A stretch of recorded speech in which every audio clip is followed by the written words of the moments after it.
All right. Well, welcome. This is well, I don't know what we're going to call this. We're going to call this a Striving for Eternity Logos training. I labeled it as Logos Training 1, which kind of hints to that we might have a second. I'm Andrew Rappaport. I'm the president and founder of Striving for Eternity, a discipleship ministry. Striving for Eternity is where discipleship happens. And so if you want more information about us, you could go to www.strivingforeternity.org. You can find out all the things that we have there. We offer seminars on how to interpret the Bible. We offer an academy where you can learn classes, a 20-week class on, or 20 lesson classes, take it at your own pace, but on how to interpret the Bible. We have over 80 lessons, I think, on our systematic introduction to systematic theology. We have 20 plus classes on introduction to world religions and more than 20 classes on intro to discipling. And we have more coming. Working on a class on logic is probably going to be our next class, either that or a Bible survey. We're working on a couple different things. So that's our academy. We also have conferences that we do where we do some trainings, encourage people to go out and evangelize, things like that. So we have a lot of different things that we do at Striving for Eternity, and we would encourage you to go to the website and check that out. Now, what we're doing tonight is actually came about, let me give a little history. Many of us were at a conference. It was the G3 conference, and at the G3 conference, there was supposed to be a Logos training. And Logos, there was some confusion and the training never occurred. And so a lot of people who know that I am a large and heavy Logos user contacted me and said, hey, would you be able to give us some training, give us some of what you do and teach us? Because what we discovered is there are a lot of people who use the Logos Bible software, and does that help? Someone said I don't look that large. I don't know if that was. Should I move closer? Like you work out. I look large if you see below the chest. I'm very large. If you haven't guessed, we're gonna have some fun. We have some folks who are in here and are gonna be here so we can get some questions and make sure we do this to help folks. So if you want to join actually and you're watching on YouTube and you're watching live, that is, there is a link to join in the description of the Hangout. So if you go to the Hangout and click the link, you can actually join in. That way you can ask questions. And for folks who join live, we're just going to ask mute your mic as you come in. So here's how this came about. I used Logos quite a bit. Let me do a quick look just to see. I've been told that I have more books in Logos than anybody outside the company. But I've also been working on it for like 24 years, about 23 and a half about.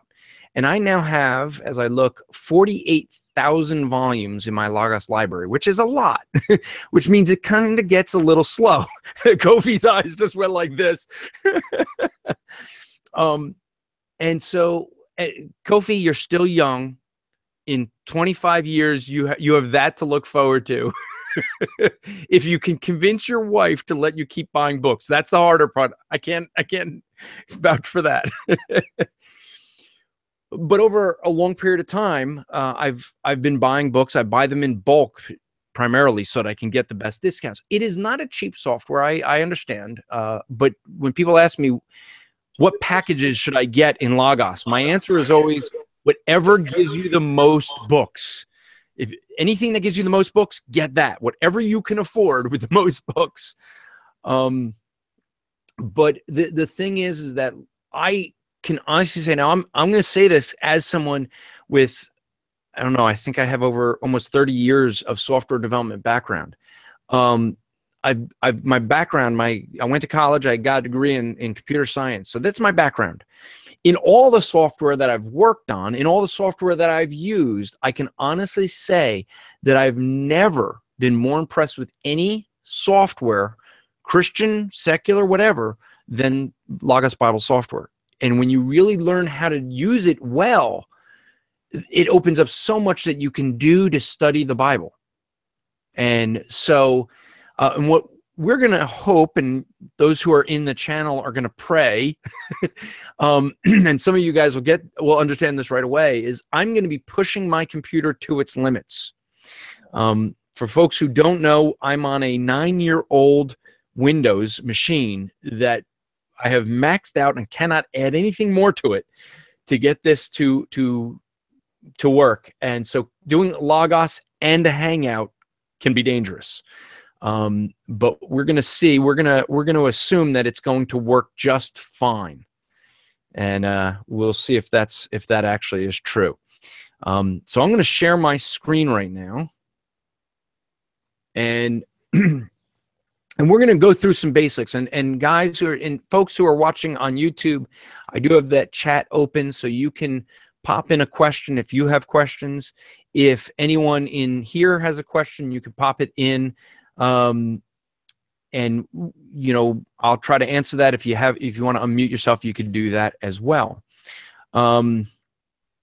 And so we'll probably go, I'm going to try to go for about 2 hours so that this isn't too much at any one time. And then we'll also look to, possibly do more of these in the future. So one of the things that you see here is this is actually what's the homepage. And you can always get to the homepage. Let me ask this, you guys who are here, do you see my mouse as well? Give me a head nod if you see my mouse. Good. Good. So that way I know that. So this is the home page. You can always click home. Now, we're going to show this later, but the thing about home is that if you ever go to the home page, it really doesn't undo your layouts. And we're going to talk about layouts in a bit, but it doesn't undo your layouts. It just kind of pops up your home page or pops it away. It'll toggle that. The nice thing about the home page, and I'm not saying this just because, so when I started using Logos 1 or 2, I actually sent to Bob Pritchett, the president of Logos, over 100, I think it was like 120 features that I wanted to see in Logos. And I think all of them have made it in by Logos 4. One of them was that my pastor, when I first when I was basically in church and he was training me to be a pastor in the church, one of the things he taught me to do was to always, every morning in my devotions, was to open up my Bible dictionary or Bible encyclopedia to a random place in the encyclopedia and just read an article. And people have asked me how I know so much of the background of the culture and things like that when I teach the Bible, and a lot of it is because of that behavior, because every day I would look to read just one new article that I hadn't read before and learn something new. And what you actually see over here in this left is a bunch of different things that you can customize what you see, but a lot of what I have is different excerpts. You see this word excerpt right here. And here, what it's doing is going through my library and randomly pulling something out, just random. And that random article is something I'll sit and read. And if I want to dig in more, I start to read that a little bit more. But I've kind of made that a habit. They've tried to make your homepage to be something that you would start your day with. As you see, I'm a little bit behind on my. I was trying to do the reading through Jonah in the month, and I'm a little bit behind because I didn't do it since January 31st. but I got to get back onto that plan. That's one of the things also. Logos, I should say, there's you could go to logos.com. They have videos there. They have the Logos Pro videos to walk you through. And that's really a good way to do it. They have them in small segments.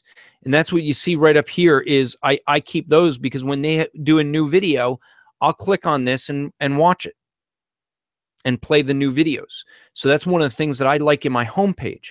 One of the things they have, this reading through Jonah, is actually a thing that they have, which you can see right here, is the Logos Pro plan is this is a something that they developed to help you learn Logos and learn how to study the Bible at the same time. They did this last year in January 1st, and they started it then, and it was really good. It was going through Matthew 4 on the section of Matthew 4. Really, really good stuff. And so a question that Steve is asking is, what's the difference between this and Logos Now? And so Logos, there's 3 different things you could do. You can get Logos Cloud. You can buy Logos. And then if you have Logos, you could get Logos Now. Let me explain those 3 because it was confusing to me for a bit. Logos Cloud is really for the next generation. People who want Logos, they're looking to buy Logos, but as we see with software nowadays, it's kind of a, people do everything by, by leasing. That's the new model. And so what you end up with that is that Logos Cloud is a way to kind of rent Logos. You get at a certain level and they choose the books that you're going to have.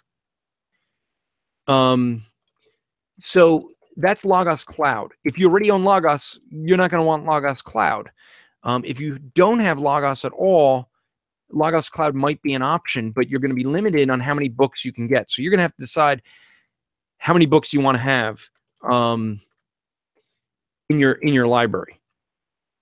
So if you want to expand your library like I have, you're going to want to own it. Now, once you own it, Logos Now is a really good thing. And what Logos Now does is Logos Now will let you get the new features of Logos, well, now. It lets you get Logos features. They come out like every 6 weeks. They give you a couple new features. So I was doing that in Logos 7 when Logos 6.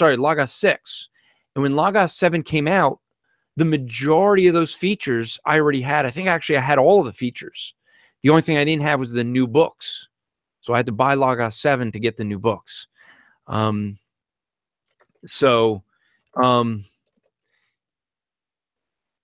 what Logos Now is. So I hope that answered that question.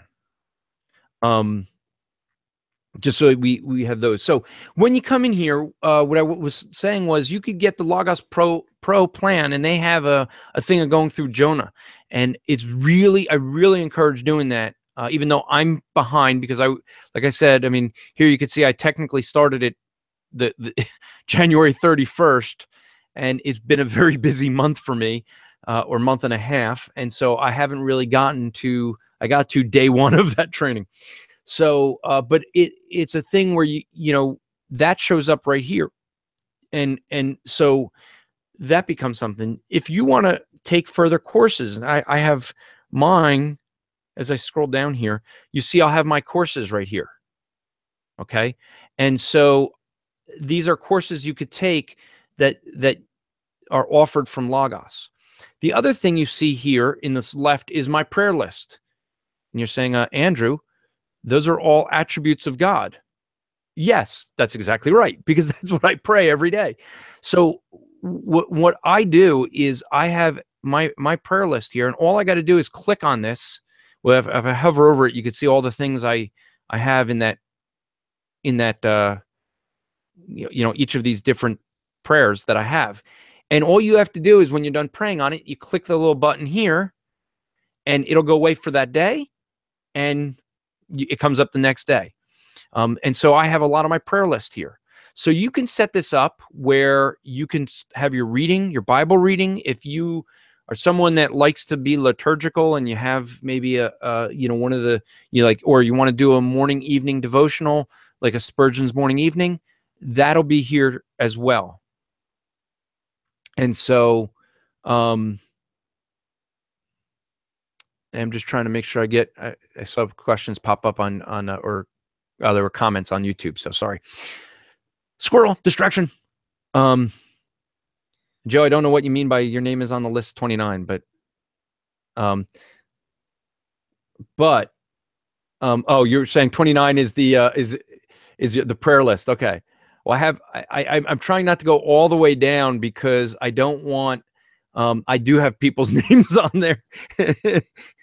And sometimes some people don't want to know, don't want everyone to know that they're being prayed for. No, I did have and Joe will know who that is, but I have a guy who in Union Square, New York, that I pray for him weekly. He's an unbeliever, and he always hates the Christians. And my prayer list, actually, my primary prayer list is on my phone. And one of the reasons I have it that way is when I evangelize, I can just add someone right away. And so the Logos is kind of my backup one. But yeah, what ended up happening was I showed him my prayer list. I showed him that I pray for him, every week. And he was so surprised by that. It was the first time in like 6 years he actually shook my hand when I left. But one of the things I want to show you, and I actually was glad that I had some resources to update. What you see up in this corner up here, a couple of things. One is you see that Logos installed 7.4. And so if I click on this, it brings me to where I have a link and I can find out what things are in Logos 7.4, what new features they put in there. Okay. The other thing is I can click on this and they have updated. As you see here, they tell me the things they've updated. Now, for many people, you're not going to maybe care what that is. And if you don't, you could just click the X and it goes away. You may want to see the different books, the new books that were added. So that since the last time I came in, these are all the new books that I have or updates to books. Okay. And so when I'm done, I just can click that and close that away. Click that, close that away. You see my name up here. That's actually a hyperlink. If I click on that, that brings me right to my Logos account. That'll bring up in my browser a Logos account. So that's really convenient to have.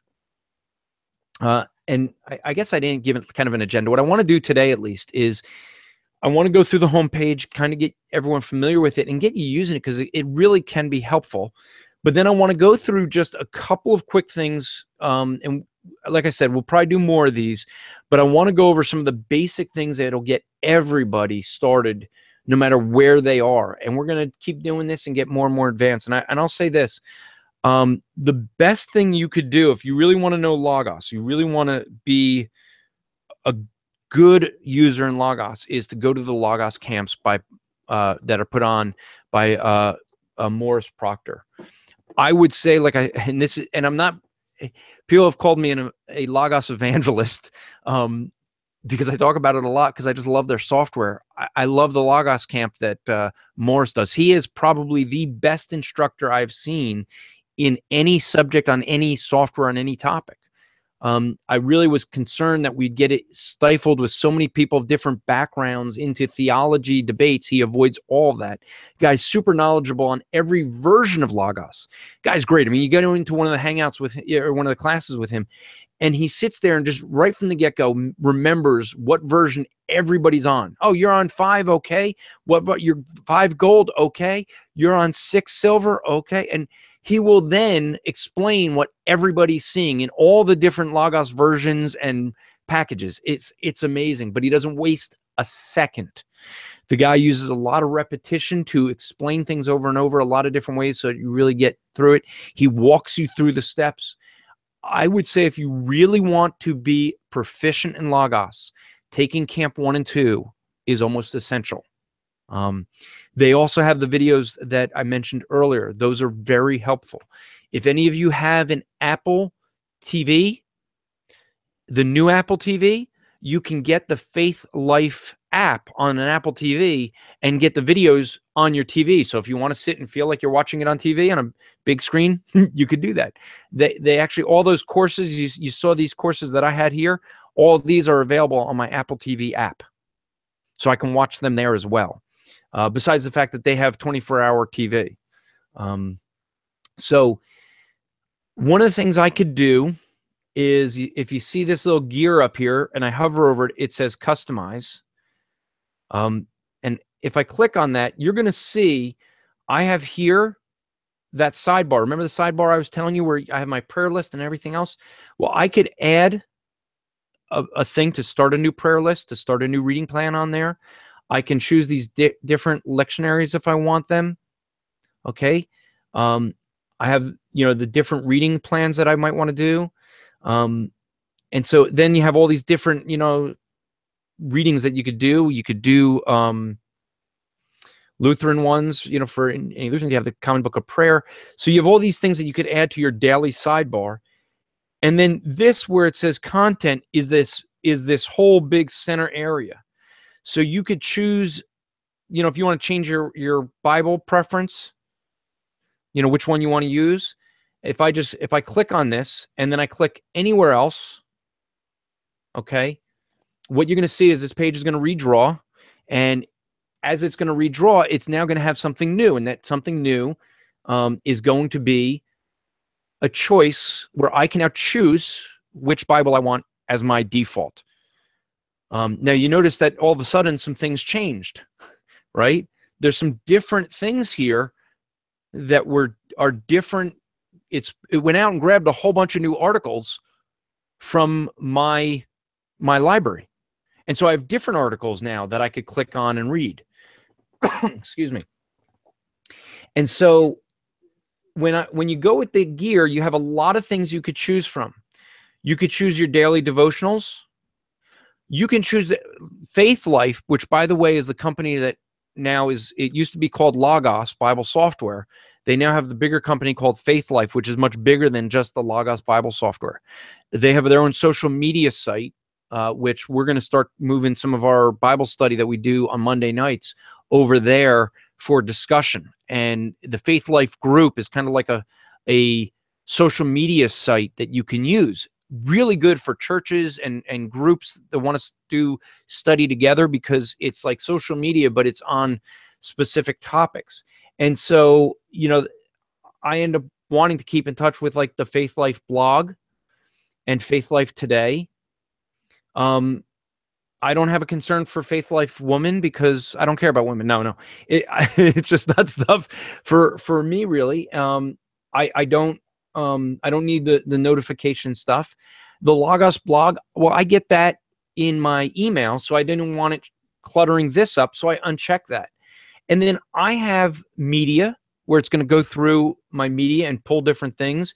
Like this, the Maidens Chosen is from a media. And the one that I really want to make sure that you click is this one that says excerpt. That's the one that goes through your library and grabs the random things to pull out. But you can have a verse of the day. You could do all these different things. And so I'll just unclick the choose my Bible preference, and it'll redraw this again. And while it's redrawing, you notice up here this number 2. You're sometimes going to see that. And if you hover over it, in my case, it's going to tell me, oh no, it started indexing all over again. That'll slow down my computer a little. One of the drawbacks to having a really large library is that you end up having to do more indexing, and the indexing can take a while. But what I just did is I ended up going over and let me resume it just so I could show you from here. When the indexing is there, you can actually just click on this, and you can pause the indexing if you want. So as it comes up here, it's telling me it's indexing. It's 1%. Well, I'm doing this Hangout. I don't want the CPUs being used for that. So I just click on this, and it's now going to resume in 4 hours to indexing. Let it index at a time when your computer, just downtime when you're not having to do that. And so I guess some Steve and John were saying that they believe that Faith Life app is on Roku and Chromecast as well. I wouldn't know. I wouldn't use those things. I'm an Apple boy. No. I've become an Apple boy. I'll put it that way. With a great amount of resistance. But I have kind of switched over at some point during this. I'm sure the computer is not going to. We're going to be complaining about the technology with this. But what you end up seeing is, excuse me. I just drink a little sun here. Now, you guys may not have what these icons. You see these icons up here? You may not have those, because those are something that I dragged and put there. And what you have up here is you're going to have a command window.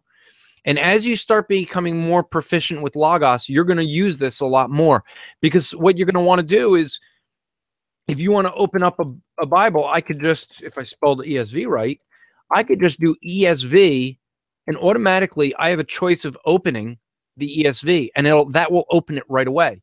So if I know the books, I can do that.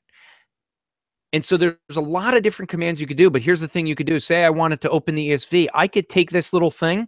I click my mouse on open ESV. I could just drag it right up here and let go. And you see the icon showed up? Now what happened was the home screen went away. But now if I click on that, that's going to open the ESV. And so that's a nice, easy way to put the things that you use regularly. So I'm just going to delete that. You can give it different icons if you want. They have a whole slew of different icons you could choose. You could show what you want in the image. Now this says ESV2 because I already have an ESV over there. So I'm going to delete this one. And you know what you see here is I bought the Logos 6 or Logos 7 training manuals. So you know what? I put these up here. Why?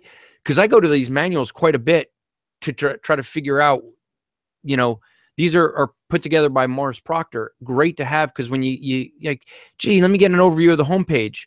It's one click away, and you can see with his manuals, it walks you through this step by step. Click here, click here, and it explains everything that step by step. So these are really good to have. And so I put those right at top. I have my ESV and my beloved Holman Christian Standard Bible. Those who know me, you guys know that I love this one. Problem is I can't do all the study with the Greek. Like if I click on this word experience here, they've added it. Oh, maybe I still will start using Holman now. But this was a thing that they didn't have before, is where you could do the Greek studies right from the Holman. So because of that, I did most of my study in ESV. And now, did you notice something, by the way? I had James 1 here. This is what we were studying in our men's Bible study this morning. And so once I opened the ESV, that's the last place that I was. It opened to James 1. When I opened the Holman, guess what? It opened to the same spot. It's going to do that for you, assuming that's where you want to be. So someone called me a heretic for loving the Holman Christian Standard Bible. Don't worry. You can't get that anymore. It's now going to be called the Christian Standard Bible. But, and so one of the things you see is, as you saw, so these are constantly, Logos is constantly updating these things. So you saw that I just learned that I could do some Greek works from the Holman. Didn't know that before. I also encourage up here is to put a Bible commentary, a full Bible. Now I have the MacArthur Study Bible because in my personal opinion, I think the MacArthur Study Bible is the best study Bible out there. You could disagree. You'd just be wrong. No. And for those who are watching, please, you got to just understand my humor. I do like to have fun. But I also have this one here. I suggest that you have a commentary that is one commentary on the whole Bible that you put on here. Okay. And I'm going to explain why later on, but it becomes really important. I put the English dictionary on there because, well, I don't know English so well. Computer languages, fine. English language, yeah, not my specialty. I have 2 books up here that I go to on every text of Scripture. Why? Because these deal with textual variances, and I like to get into that and study that out. So I put them right up there right away. This here is something that I created that we'll get to in maybe a much later class of this, but it's a guide that I created on my own. We're going to get to some of the different layouts in the guides. And so that's a guide that I use that I tailored. So I put that up there. When you go to the guides here, you're going to see a passage guide, an exegetical guide, a word study guide, a sermon starter guide, and a topic guide. And then you see Andrew's guide. Well, there were things in the passage guide, things in the exegetical guide that I liked. Some I didn't. So what did I do? I was able to customize it and make my own. You can make a whole lot of these. You could actually make this for different types of study, a different guide for doing devotions versus doing study. You're going to see when we're going to talk about layouts in a bit. And what I'm trying to do is just give some real big overviews, and then we're going to get into how to use some of these guides just so that we all can get started with where we're at. And I'm going to hopefully show you some things, even if you've been using Logos for a bit, that'll be new to you. So the thing here is that you end up seeing very quickly, you can create the stuff like this. You can also create layouts, and I like playing with layouts. We're going to get to the tools in a bit, but so I have my guide here. I have my sermon study. This is if you want to work, if you're a pastor or you're teaching regularly, they have the sermon study guide that will help you in starting a sermon, in developing, if you use PowerPoints or slides. They have it designed where you can very quickly create slides with scripture verses, create slides with quotes that you get. So you get a great quote from Spurgeon, you could just drop that in there. It's really good, but not something we'll go over today. I use the fact book a lot, and maybe we'll get a chance to talk about that today. And so I put that up there. The other thing I use a lot, text comparison. I like to compare all the different Bible translations or many of them. So I do that. And then I have this little thing here that it says update active layout. Well, how did I get that? Well, again, remember in our commands that we were looking at, I had typed in here, update, if I spelled it right, update active, and then there was my, I need layout.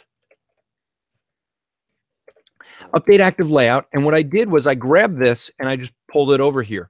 What that does is when we get to layouts, I'm going to show you that allows me to update the layout with any changes I made, because what I do a lot is I play with things, and then I have this other command that I like that just closes all my windows. And then I can open a layout, and we'll get to that in a bit, different layouts. Let me go through these three menus.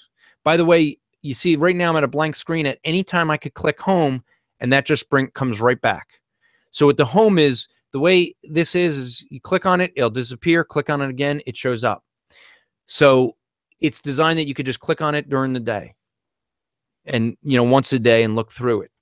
So here's my library. I can click on this, and as you see it tells me I have 48,671 books or resources. That's a lot. You're not going to go, oh, let me find that book, let me just scroll down. No, you're not going to do that. What are you going to do? You're going to start typing. Well, I want MacArthur on Ephesians. So we're studying Ephesians. Well, here we go. Here's everything from MacArthur. So I can quickly find things like that. Now I see now, notice the number changed. I only have 6 resources. And what you end up seeing is that the way this is laid out, you notice this ranking. It has this ranking, and the ranking is, it'll give a ranking number. Now, I've chosen to have this, I just left there. I have this sorted by title, but you can sort this by the series. So if I just did MacArthur, we're going to have a whole bunch of MacArthur commentary series there. If I scroll this over, you could see I could sort it by the publisher. I could add my own tags in here, and I have that on some things where I've tagged it myself, and I'll have my own tags for books. You could do it by subject. Now, one of the things you're going to see is that, I'm going to have a rating here. When Logos first came out with this rating, this was the easiest way to get books to show up in a prioritized list. But they've added more to that. And so you could prioritize your list over here by just clicking this prioritize. And and we'll get this in later lessons, but just for those who are more advanced and want to learn how to improve just some simple things, is you notice here I have my Bibles. I put these in a specific listing. Well, when I have my top Bibles right here, all these are going to show up as my top Bibles, and this is going to be the order of these Bibles. Now, after this, after New King James, it's whatever order Logos chooses for me, and I'm fine with that. But I want these to show up in this order. And that becomes really important later on, and because that's going to have to do with why I say you want to have a Bible and a commentary up at the top. And it's going to be really helpful for you. We're going to get to it. But then after that, I'll have Bible dictionaries. I have my Bible encyclopedias ordered in the ways that I want the first several ones to show up. Okay, now you see some of these are bolded. See, MacArthur commentary is bolded, and you'll see that that's 30 volumes. The advantage of that is if I'm studying the book of Ephesians, this is the order these will show up in, and only the Ephesians commentary out of the MacArthur commentary set is going to be there. It's going to know that. So if you guys want to prioritize books, what you want to do is get the books you want and just drag them over. Do the find, get the books you want, drag it over. If you wanted to, you say, well, gee, I just don't know which ones I want to do. You could go over here to subject and you can say, well, I want to sort by subject. Now I'm going to get a very different type of library here. I scroll back over. Now I have a library based on subjects. Okay. And so now it would be a subject. I don't know what we'll have under this. So there's only 2 books under Abrahamic religions, but you know, you're going to have it based on whatever subject you chose. The other thing you could do, I mean, you could do it based on, like here's one where I put a tag of Islam. But you could do it based on your tags. You could do it on subject, but the best one to do is by type. If you want to do stuff like that, and types are going to be your Bible. That's one type, and you could see the different. And some of these are not going to be what we would think of as Bibles. There might be things that you think is, I think it's the Bible dictionaries that don't show up under the name diction. Well, here's a dictionary. Let's see what we get. Yeah, so these are English dictionaries, right? Those are not dictionaries that we think of as Bible dictionaries. And so the Bible dictionaries show up under, I got to think of what it's called again. I'm trying to remember the name of Bible dictionaries. I should just open some up.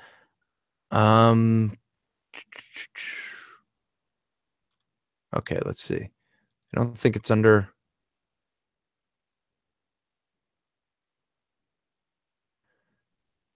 Oh, that's Bible. Someone's saying apparatus. Well, it's not the apparatus. That's going to deal with languages. Okay, those are concordance, which is not just concordances, but also your topical Bibles. This is actually where you get the benefit, and what I'm going to pull, well, I'm not going to take time, but if you go to the Logos camp, the advantage of going to Logos camp is that they're going to, Morris Proctor goes through this and explains each one of them so that you know which ones are which. So I'm just going to go back to my sorting by title, but you can then drag that. If you play around with that, you'll find which ones have the Bible commentaries in it or their dictionaries in it, and you can just drag them in the order that you want. This here is going to be one of the most useful things. This little icon that says search, you are going to use more than anything else because someone is going to say to you, well, I would like to know, for example, this morning in our study, in the men's study, we dealt with this thing, the crown of life. So you see, I put it in quotes and then I hit return. Now I'm on Bible. And you see each of these are something you could say, you could change the search. I could search while typing. I could just search. I could say, search all Bible text. These are different things you could break out, whether it's a quotation or things like that, so you can limit your search. I could say all passages, or I could just choose Psalms. I could say just the Gospels. These are common divisions, Old Testament, New Testament, the law, things like that. Or I could say all passages. I could say top Bibles. I could say all open Bibles. I could say all Bibles. So I'll say all Bibles. And I could just hit return. And now what this is going to do, I probably should have just said top Bibles because this will take longer. But what this is going to do, and you remember I said this was indexing. You may see this sometimes. Some search results may be missing or incorrect while it's updating. And that's something you'll see while it's indexing. I'm going to do that. I'm going to change this to top Bibles because the other might take too long. I have like 700 Bibles. So Crown of Life only appears twice in my top Bibles. In James 1:12, which is what we are studying, and Revelation 2:10. Now, the nice thing is, you see when I hover over that, it brings up the verse. If I click on that once, you know, most of the times, see, it's going to bring this up. Now, here's the thing, though. Sometimes what I could do, you see how this has like the little M over here? Oh, sorry about that. Part of the thing we're going to have with me doing, I've never successfully been able to do Logos and a Google Hangout at the same time. So, because it's just, my computer just usually can't handle it. Okay. So if you see here that this kind of hovers, I hover over the footnote and it goes away when I move away from it. I can actually click on that once. And now you see how that stays there. And when I do that, I can hover over the verse and the verse will show up. And over this verse, the verse will show up. I could click on that verse and it'll bring me right there. So just some little things that you could do. But when you're within the search, you could just click on this and it'll bring up that verse. So one of the things I can quickly see is that Crown of Life only shows up specifically all those words, Crown of Life, places in the entire Bible.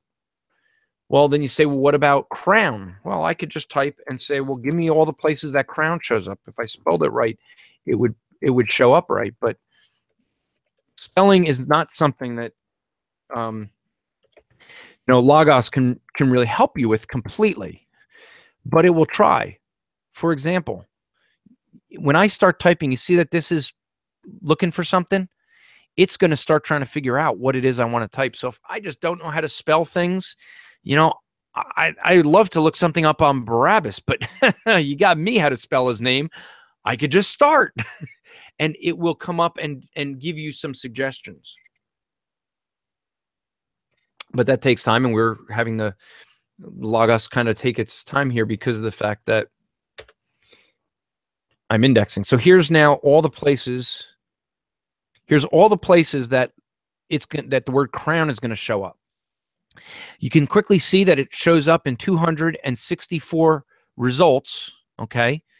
260 verses and 5 resources. What are the 5 resources? Well, my 5 Bibles.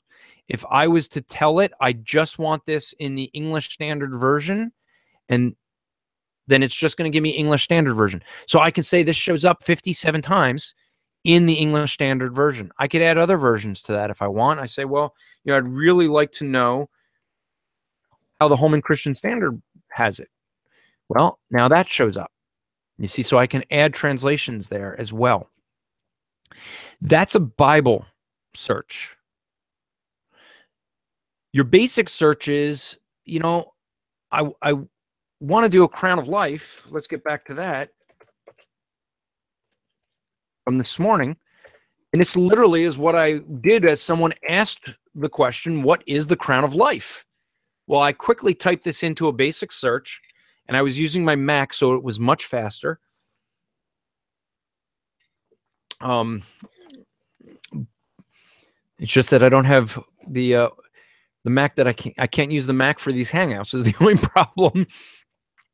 But what basically this does, and again, 2 things are going on. One, this is indexing, which means because it's not fully indexed, it's going to take a little bit longer. And I have a lot of resources. So here you have almost 6,000 results that show up in 4,500 articles, in 2,500 resources. Maybe some of you guys, if any of you guys have listened to the Bible Thumping Wingnut on Sunday nights, you usually do a thing with Matt Slick from Carm called Slick Answers. The thing that ended up happening was on was it, I guess, Resurrection Sunday, right? I forget when we did it. No, it was Christmas. It was for Christmas. We did a special thing. So here's an interesting thing. So many people focus on something like the incarnation. Now, I'm going to type incarnation. Did I spell it right? No. Incarnation. Now, this is going through 48,000 things.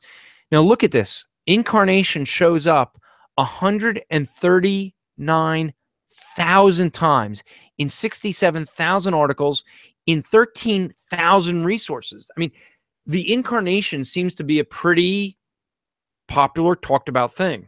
You know, we had a preacher in Atlanta or in Georgia that said that really the most important thing is the crucifixion, right? So, not spelling that right. I told you spelling is not my strong suit, so I'm kind of waiting on this, hoping this. Steve just says C. Thanks, Steve. Yeah, I got that part. C. There we go. Thank you. I wanted to say S. And I knew that was wrong. Okay, so we had a pastor that said crucifixion is the most central thing. Well, if you notice, crucifixion doesn't show up as much as incarnation. You know, it's 67,000. And actually what he really said was that the resurrection is more important than the Bible, because the resurrection is what everything hinges on. Well, let's look at the resurrection. You could see how many results show up there. And so, and this wasn't resurrection. Now I'm trying to think of what it was we're trying, because there was something where it was that the one guy had said, and he used it, and he said that I forget the word he used, and it only showed up like in 13,000 times, where every other search we were doing, like, incarnation and atonement and these things that he said were not as necessary. We saw the whatever it was he focused on, always like 13,000 library results, and all these others had hundreds of thousands. But what you can quickly see here, by the way, is you could get lost if you have a lot of books, can't you? You can get lost in the study of looking at all of this. That's why you're going to want to see it. I have this sorted by rank. And the reason I do that is so I'm going to grab the things that I want first showing up when I do these kind of searches. Okay. Now they have, there's some searches where you can search for media.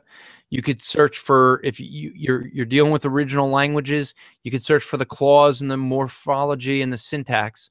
But I'm going to give you a really quick, since you're going to use search so often, I want you to notice something when I just click on the search and I put nothing in here. You notice this page that you have some pre-canned searches that Logos provides for you as basic help. So you have some basic searches. I could search for love. I can search for where love, hope, faith, where all these words show up. But they don't have to show up in any order. One, it might show up together. It could say, the hope of love and faith. That's still going to show up as long as the passage has, the verse has all three of those words. This is going to say any of those words. If I put commas there, any of those words. So let's click on this one and just show some of the differences in results. I can click on this, and then I click on the arrow or the return, and it goes through and it's going to search. So I'm going to see that there are 10 results in 3 verses, and the 10 results, because you're seeing here faith, hope, love. So that's 4. So 10 different times it's getting a hit on those, but we see 3 verses. But if I go back and click on this one where I'm saying faith, hope, and love with commas, let's see what this search result's going to give us. A little bit more. 865 verses. Why? Because it's saying where it has faith or hope or love, any one of them. If I want an exact phrase, I put it in quotes, like I did the crown of the crown of life. Sorry, I'm just trying to make sure I drink things, keep my throat moist. Now, here's where you get into some really fun things, and I encourage you to go through, if you have Logos, and play with each of these. See how they work differently, because this is where you're going to find some of the great value that Logos offers when you start looking at how you can do these different searches. Because you could search for things like the day of the Lord and judgment and eschatology. Now, you're not going to find the word eschatology in the Bible, but if you're on a basic search and you're doing that, that's going to come up with a lot of different hits. Okay, so this help list here that you have is for both your basic and your Bible, so you could use it for either one. And basic, remember, is going to go through your library, and let me show you this as well. When we go to basic, you can search where I showed you on the Bible. You could change the version. You know, you could change what passages. Well, on basic, you have some things you can edit there as well. You can say, you could choose, again, you have some things. Well, that's a bad one to do. These are different ways of limiting your searches. Okay. I basically very rarely use that, but I do this one. Now, you see that this is working on something, right? I'm going to show you what it's working on. What it quickly comes up with is you could do everything. Everything is the kitchen sink. It's going to go through everything that you have. That's different than all resources, because there's some things that are not considered resources that get included in your everything. But you could go through the fact books, which we'll get to, I doubt today, but maybe another time. You can look through atlases. You could look through your documents. Community tags is going to be stuff that's on that Faith Life social media group that I told you about. You could just go through what's ever open. But if you notice, down here, there's these Bibles and collections. These are things I created. So I have a collection called MacArthur, where MacArthur is the author. So I have author MacArthur books. If I click this and I put something in the find, okay, I'm going to get only things where MacArthur. So if I wanted to search for everywhere where MacArthur dealt with the cross, I could just say MacArthur books and type in here cross, and I'm going to get everywhere that John MacArthur wrote a book and spoke about the cross. Now, if I do everything, I'm going to get a lot more. But sometimes I want just a specific author. Or, it's going to work for a second here.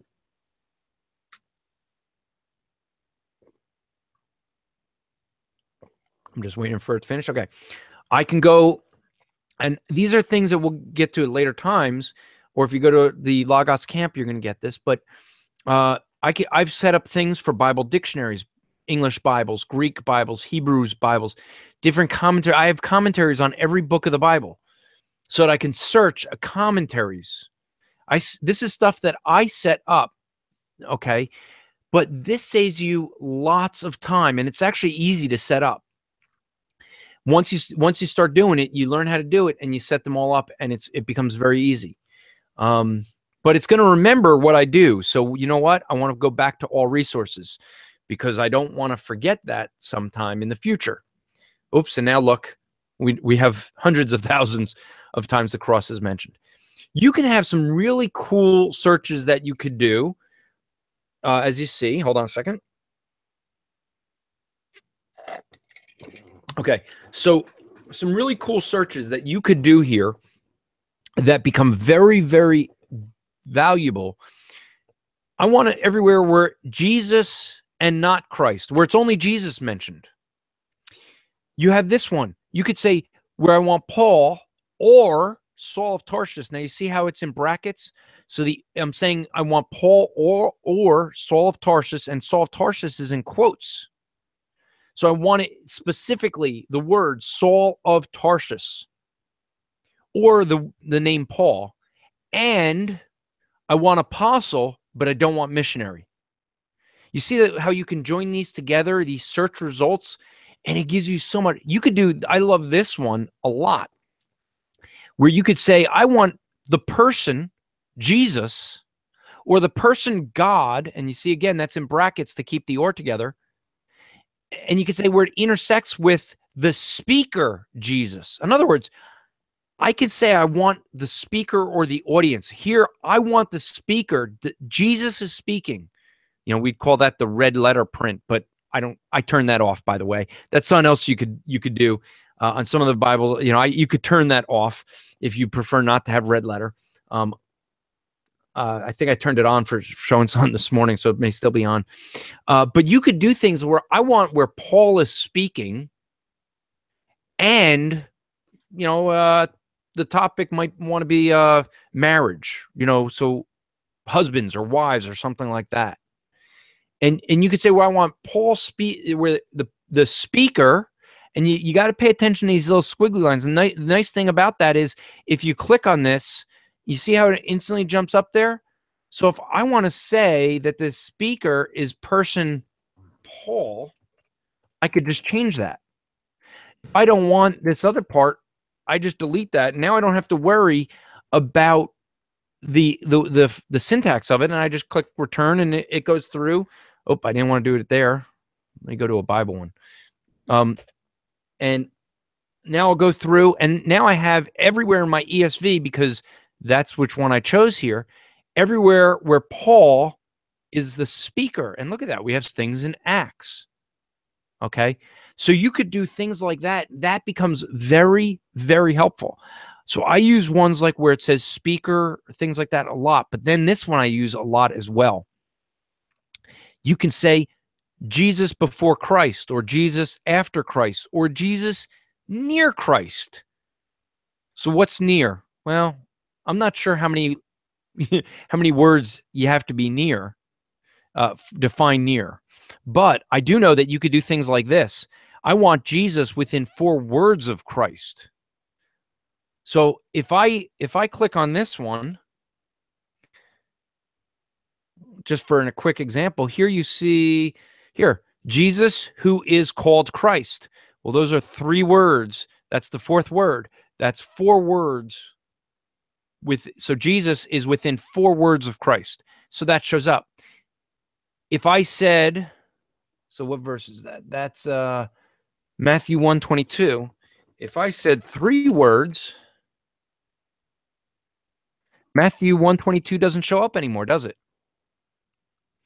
So that's going to be, if when you want to do things like that, it could be very helpful where, you know, I know this word is near that one, but I don't quite, you know where it is. If you want to study, you know, if you want to do things, we're going to look at the fact book. It becomes very helpful, but you could do things like person Moses, or place Jerusalem, or things Aaron's rod. Okay. All these different things that you could go and click on. Well, you're not going to, well, here you're going to get where the person Moses is talked about. But where it's going to grab this idea of a person, place, thing, that's going to be from what's called the fact book. And that a fact book is just gathering these things together into one book that has all the facts of person, places, and things. You could do things like where a sense of a cure. So the word may not be cure. So if I'm going to search the Bible on this one, healed shows up. Heal. Well, those are the idea. It has the sense of to cure. So I don't even have to, it's kind of more of a fuzzy search. I don't quite know what it is. And I could do things like that. Okay. So the question that popped up is, show us how to use the Bible with Greek translation side by side. We're going to get to some of that in a bit. There's some different ways you could do that. And I typically don't do some of the side by side because, well, we'll get to it. So some of the things, as you get more advanced, as you go down this, you could do things where I want a specific reference. This becomes very helpful if you're going through a basic study and you're going to want to go in and you want where they specifically reference John 3:16. Well, if you want just, this is going to be, this first one is going to capture John 3, 1 to 17. That's going to be in the reference. Where this next one with the equal sign, I want an exact match. I mean, they mention specifically John 3:16. So you could do things like that. There's a whole bunch of things you could do with words of Christ. Words of Christ, where Christ spoke and mentioned blessed. Where there's footnote. If you want to, somewhere there was a footnote on infant baptism. We can't do that one searching the Bible because, well, even if you got rid of the footnote, that wouldn't appear. Just a joke to those Presbyterians out there. Don't shoot me. We all know it's not in the Bible. No. But I'm not going to, I understand for the Presbyterians, it's something that you're going to get from the covenantal way of looking at Scripture and theology. So it's not that it is without reason that our Presbyterian brethren argue that, but you're not going to see infant baptism in the Bible, period. But you're going to not find a lot of things in the Bible, like Trinity. You could do a search here on specific, on Josephus or Philo, things like that. You could do a search on the Strong's numbering. If someone says, well, Strong's numbering, they're trying to impress you, and you could just do that search real quick. If you're ever dealing with Black Hebrew Israelites, they do that all the time. It's like they have Strong's memorized or something, but they always give you the Strong's numbering. And sometimes I think it's just because they think like that shows that they've done their study, when really anyone that really does original work knows that very few people use Strong's when you're doing a lot of original work. That's like the basic where you start. But I've done this before with a guy online, and he mentioned Strong's numbering, so I just quickly looked it up because it was easy enough to do a quick search. I could do Hebrew words. I could do Aramaic words. I could do Greek words. So this is all, and you see, I mean, as I just keep going here, just to show you, these are all the examples that they provide. I want to know everywhere in Psalms where where Moses wrote, or where Proverbs, choose one of these things, where the type is advice, or things like that. These are, I mean, you're seeing as I just scroll down here all of the searches that they provide. I'm going to encourage you to go through this and play with that. You want to search something, just open this up blank and just go through this whole long list and see what might work first. Okay. That's going to be really helpful. So let's go through the documents. Documents are going to be things that Logos builds. What you see here is, I was working on something this week where someone asked a question about Son of Man versus Sons of Man. So I was looking through all I did a quick search, and my search, great, Logos not responding.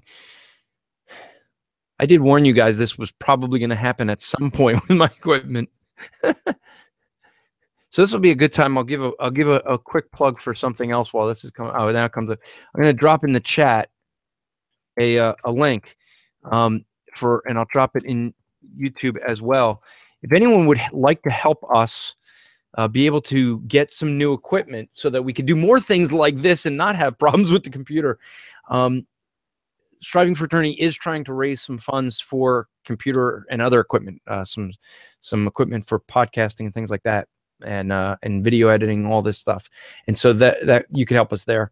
So if you just go to youcaring.com, just search for Striving for Eternity Ministries, I think it'll show up from just doing that. But I'll put the link in the description of this video as well. Anyway, so here I was looking in the New American Standard. I was looking for everywhere Son of Man, Sons of Man, and notice how I have the quotes here, Son of Men and Sons of Men in my top Bibles. And so this then gives me all of that, and I saved it to a list. And because I knew I was going to come back to this later. Well, that becomes a document. When I did that search, when I went in here and I did that search, say, for example, Crown of Life, And I have that search. Oh, I should have done that in Bible. Sorry. You always have to keep in mind that this is going to remember, because I left it on basic, it comes back in as basic. So I can save this as a, if I want, I can save this list as a document. And so when I do that, what ends up happening is it shows up here in my list here. And so you have clippings. Clippings are going to be, this is you want to create a biographical list of all the books you're using. You can create that. Clippings are things you want to just grab some quotes and different clippings from your library as you're studying things. You're going to see, for example, here's Ephesians. I have an Ephesians clipping, but I'm also going to have an Ephesians Bible. These are my notes. See that this says notes? This is going to be my notes that I write, where clippings are going to be a bunch of different quotes or things that I'm going to grab from different books and libraries. I can create handouts. I can create passage lists. I can create prayer lists. I can create reading plans, sentence diagrams. If I want to create those on my own, which become really important. If you've taken our class on hermeneutics, on how to interpret the Bible, those are important to do. So those will be all your documents if you want to look for those. Real quick on this are our passage guides. I'm going to go over this in a second. So we're going to go to tools real quick. In the tools, what you have is the collections are where you get those collections that I love Steve already. We've barely met, and I love Steve already because he said, I love sentence diagrams. People don't understand. If you want to study the Bible, and Steve, I'm going to show you a way to quickly get that if you want to cheat. But sentence diagramming is one of the most important things you could do when interpreting a passage, because it A, slows you down, but B, it's going to get you to think through what supports what in the sentence structure. Really, really important to do. Yeah, block diagramming, sentence diagramming. It's really important. The collections are that thing I was showing you earlier, where I said here's how you build those collections. Okay. If you get the Logos mobile ed courses, you could click on this and it brings up a tool to help you with those. You can set favorites. You can set highlighting. Let me go into highlighting real quick to show you something. And this is going to be something just with my oddities, but let's bring up a Bible. By the way, I don't know why they bring a Bible always to the right. I prefer on the left, so I just drag it over. And you see how you drag it? You see how it's a little darker area? That's where it's going to land. I could see, if I let go of it now, it's going to take over the whole area. If I take this again and just go over that area, it's going to be just this blue area that's here. Okay. If I go to, I'm trying to think of a book. Let's see, where were we? Okay, here. I knew we just got done teaching Hebrews. I love listing things. Okay. I love seeing things that are listed. So I created my own highlighting system right here. Okay. I have two that I created: Inductive Bible Study, which is this one here. And by the way, I got this from that Logos Pro class on Matthew that they did last year, where it's learning how to study the Bible in 30 days. And they taught you to do this. And I've used that now all the time. I love it. I usually shut it off so you can't see it, because what it'll do is, well, I could show you a passage maybe sometime. I'll show you. But what you can see here is I have this. See this? These are my shortcuts. So I can hit 1 through 0, and it's going to put it in a list of 1 to 10. If I have to go to 11 or 12, I got to go to my highlights tab here. But all I got to do is I select a text, and then I hit the number 4. And what it's going to do is, like, if you could see here, these are just a list of things. This ended a list of 6 things. Here's a list of 1, 2, 3, 4, 5, 6, 7, 8, 9 different things that he ends this book with a list of things. And I like, because of the way I am, I like to see those things listed. So what did I do? I wanted it those lists to be highlighted, and I want it numbered, but I don't want to get it confused with a number that might be one of the footnotes. So I stick it in red with brackets around it. You could do things like that with your highlighting. They give you a bunch of canned ones that you could do, that you can click on, and you could see all these. You'll see that I have blue, green, orange, purple, red, and yellow. Those are because I use those as highlighters for different things. So those have shortcut keys. Okay, not going to go over now how to do those, but those are things that you have available. So that's some things you can do with highlighting. You have history. You can actually go right out to Wikipedia, you know, that wonderful source of all things that are almost true. I don't recommend you using that for your, you know, more serious papers. But if you have quick things, Wikipedia is not always good when it comes to religious things, just saying. You remember I said about the faith life? You have things like ask the author, and you can ask the author. Now, depending how active the author is. Now, I say that for this reason. If you decide you're reading MacArthur's commentary and you say, you know, I want to ask John MacArthur something. And you say, John, I got a question for you. I'm reading this commentary. I noticed you said this. Is that what you mean? Is this a typo? For example, one realistic one we got was, I noticed in the Spanish version of your commentary, it says this. Should it say that? Well, I know that happened because if you happen to ask John MacArthur, that's actually going to come to me because I happen to be the one that manages the page for John MacArthur. And then I send it off to him. He gives an answer and I send it back. But some authors are active in the Faith Life page, and you'll get direct answers to them. Those questions end up showing, you could show those in those resources, and those will show up. So you could, if you have the same question, sometimes you could go to them. If people are discussing this within the Faith Life community group, that social network, you can have those show up. You can have your group show up. So those are some of the things. So what you're seeing here is this is much broader than just Bible software, but actually bringing people together and discussing the Bible. You could bring that into that as well. You can do looking at atlases, and so you could see these different things that you have here. I don't want to go through all of them. The concordance I'll save for another time. We should look at that. The interactive media is going to be something that's really fun to play with, but we don't have time today. All right, so I want to give you some things if you want to just get started. So let's say you're brand new. You've never used Logos before. You want to study something. Joe's raising his hands. Joe, I need to know something, though. Did you get that? Did you buy Logos from Striving for Eternity's link? Yes or no? No. Oh, I can't believe you. For how long have I been saying that we have a link? So what you missed out on, Joe.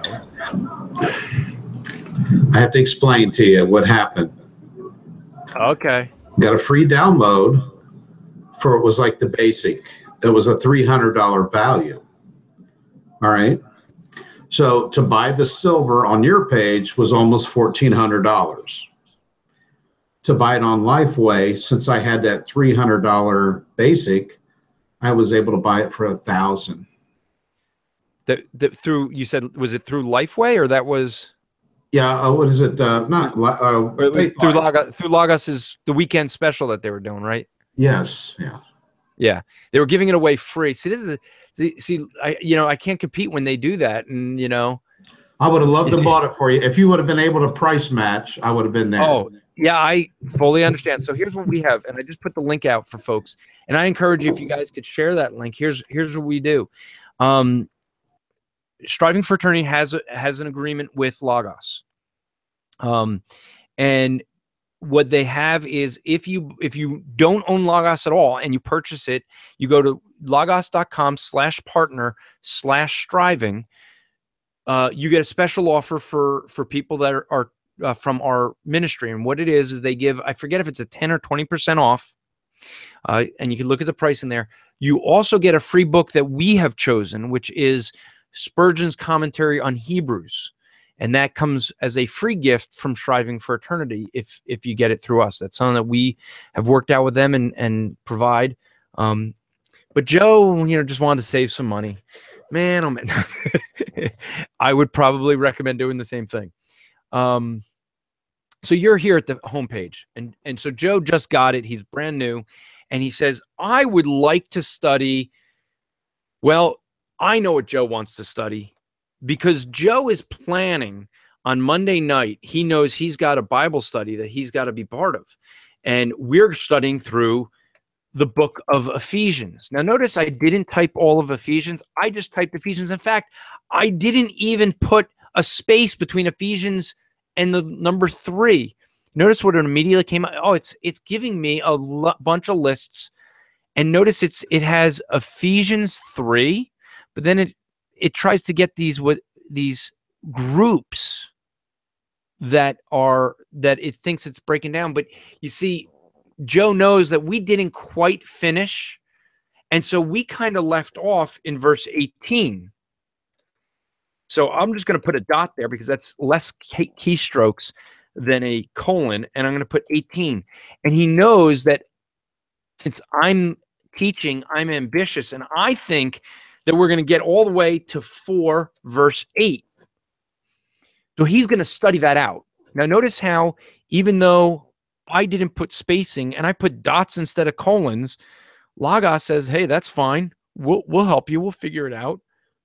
And it's trying to give some different groups, but I want that specific passage. So I say, go. And by the way, anyone is welcome to join that Ephesians Bible study. It's on the same YouTube channel, the Striving for Eternity. We do it Monday nights, 8 o'clock Eastern time. It's open to all. You don't have to agree with us theologically. Actually, we prefer those who don't. I'm also saying that just while Logos is doing some searching here. But if you want to join that and you want to discuss the passage, all we do is say, please come and study beforehand. Do some study beforehand.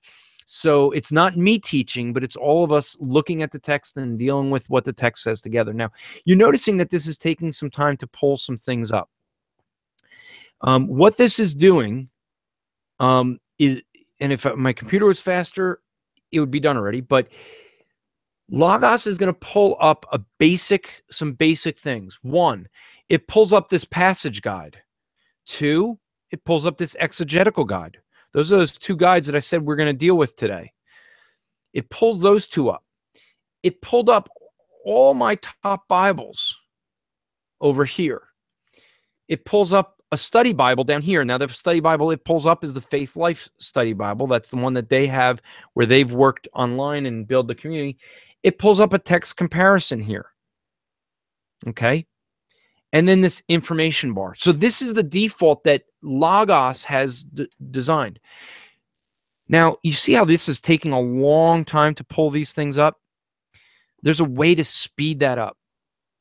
You see this little arrow that's pointing down? You see how all these arrows are pointing down? You can close that and now have it pointing that way. I could close the commentaries, and that just closes up that link. And so one of the things that I do, you're seeing it's taking this quite some time. But if I close all these, the next time I come in, if I have these, whichever ones I have open, okay, let's just do this. I think there's a way. I thought there was a way to collapse all. So let me see if I just... Yes. Collapse all. So if I right click on this one here, on any of these, right, I can collapse all or expand all. Okay. Now, what's the advantage of that?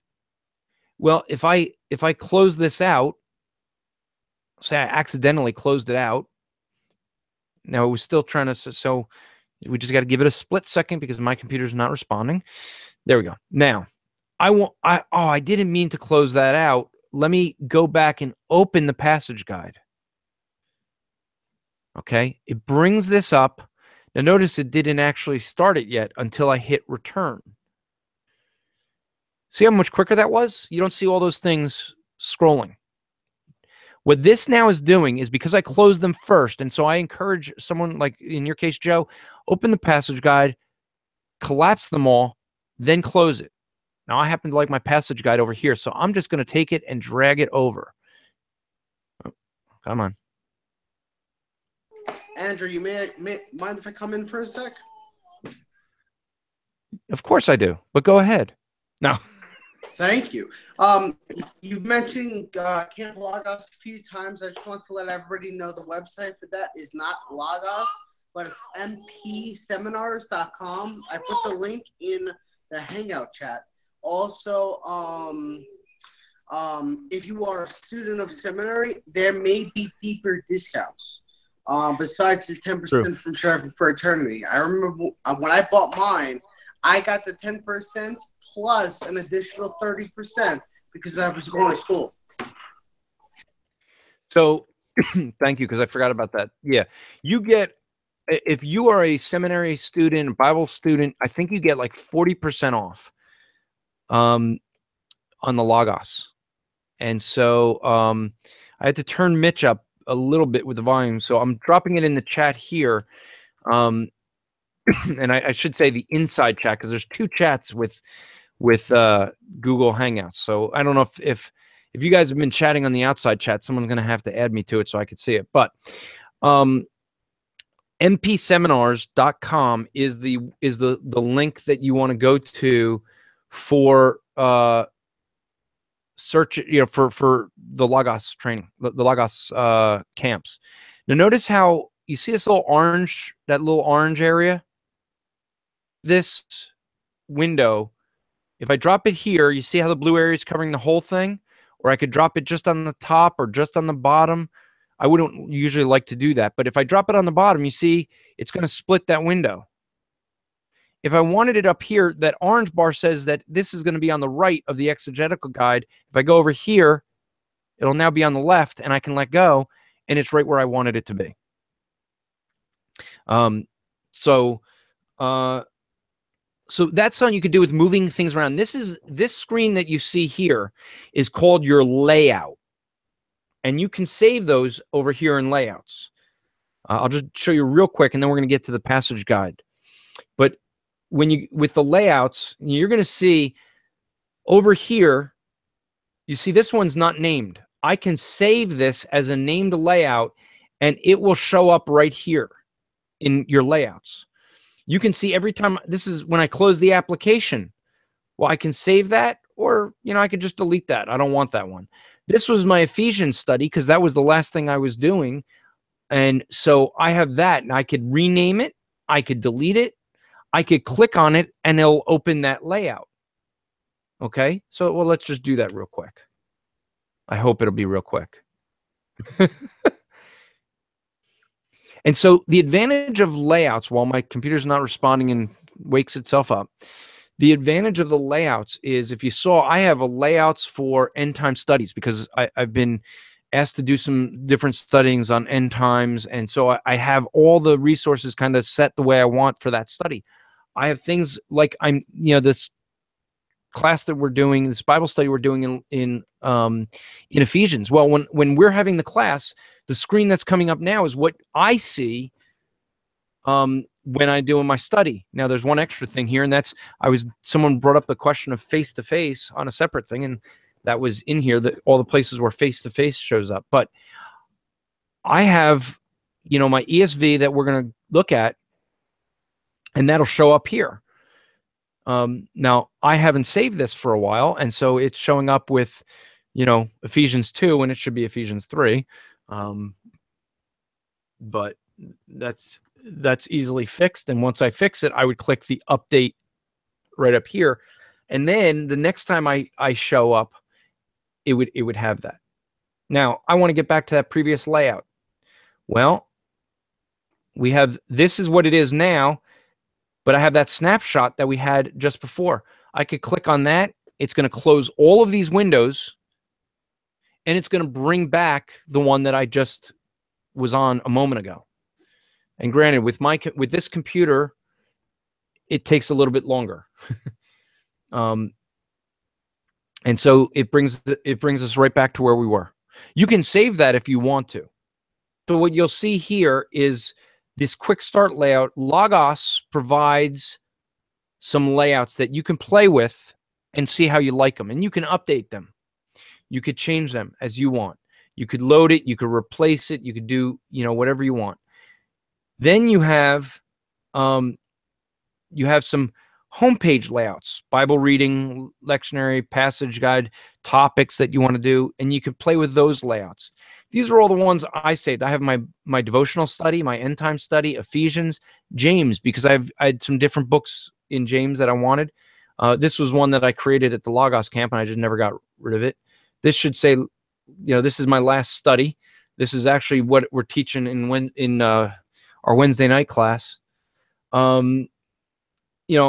I have Logos training. I have a bunch of books where, these manuals that I pointed out here, Logos has their camps, and different camps. They have different training videos. I actually set that up in its own layout so that I can always go back to that and pick up right where I left off in my taking of their videos.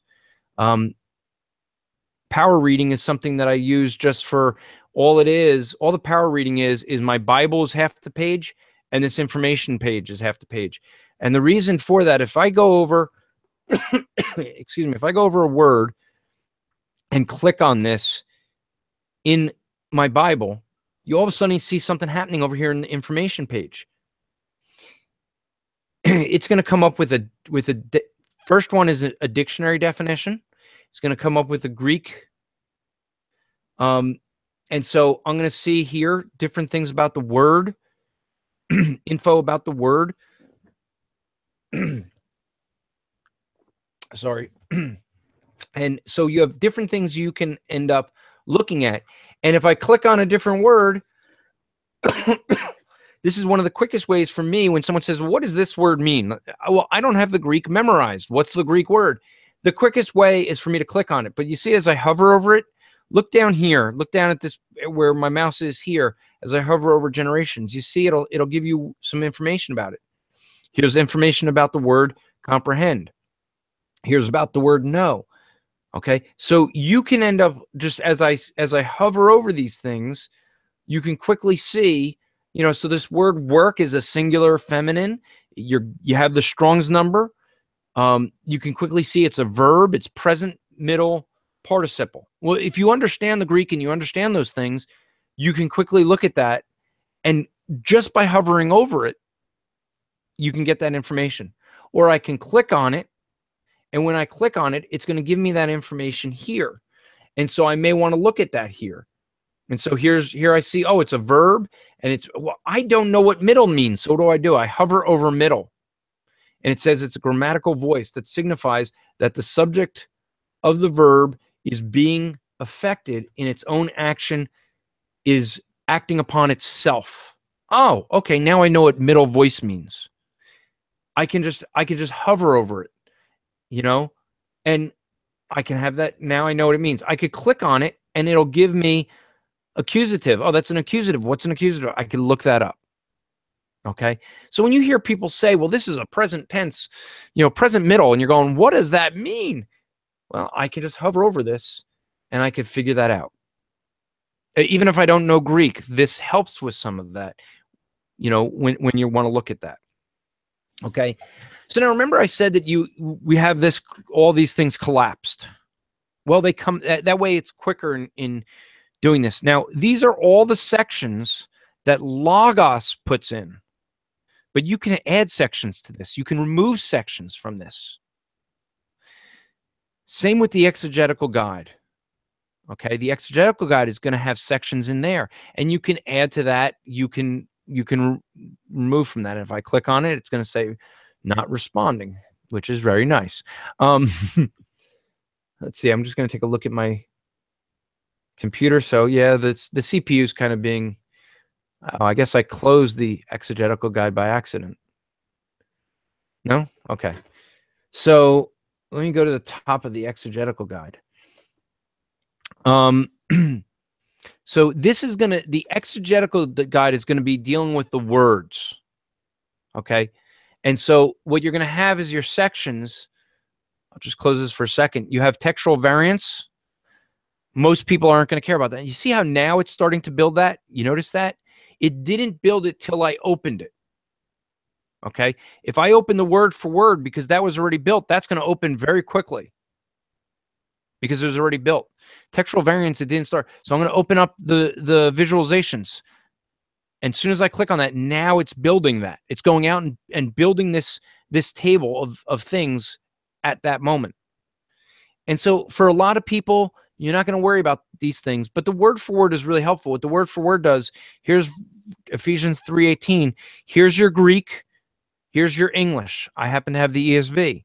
So Joe asked the question earlier, can you go through and go word by word? This is one way you could do it, where as you highlight your English word, it also highlights your Greek word.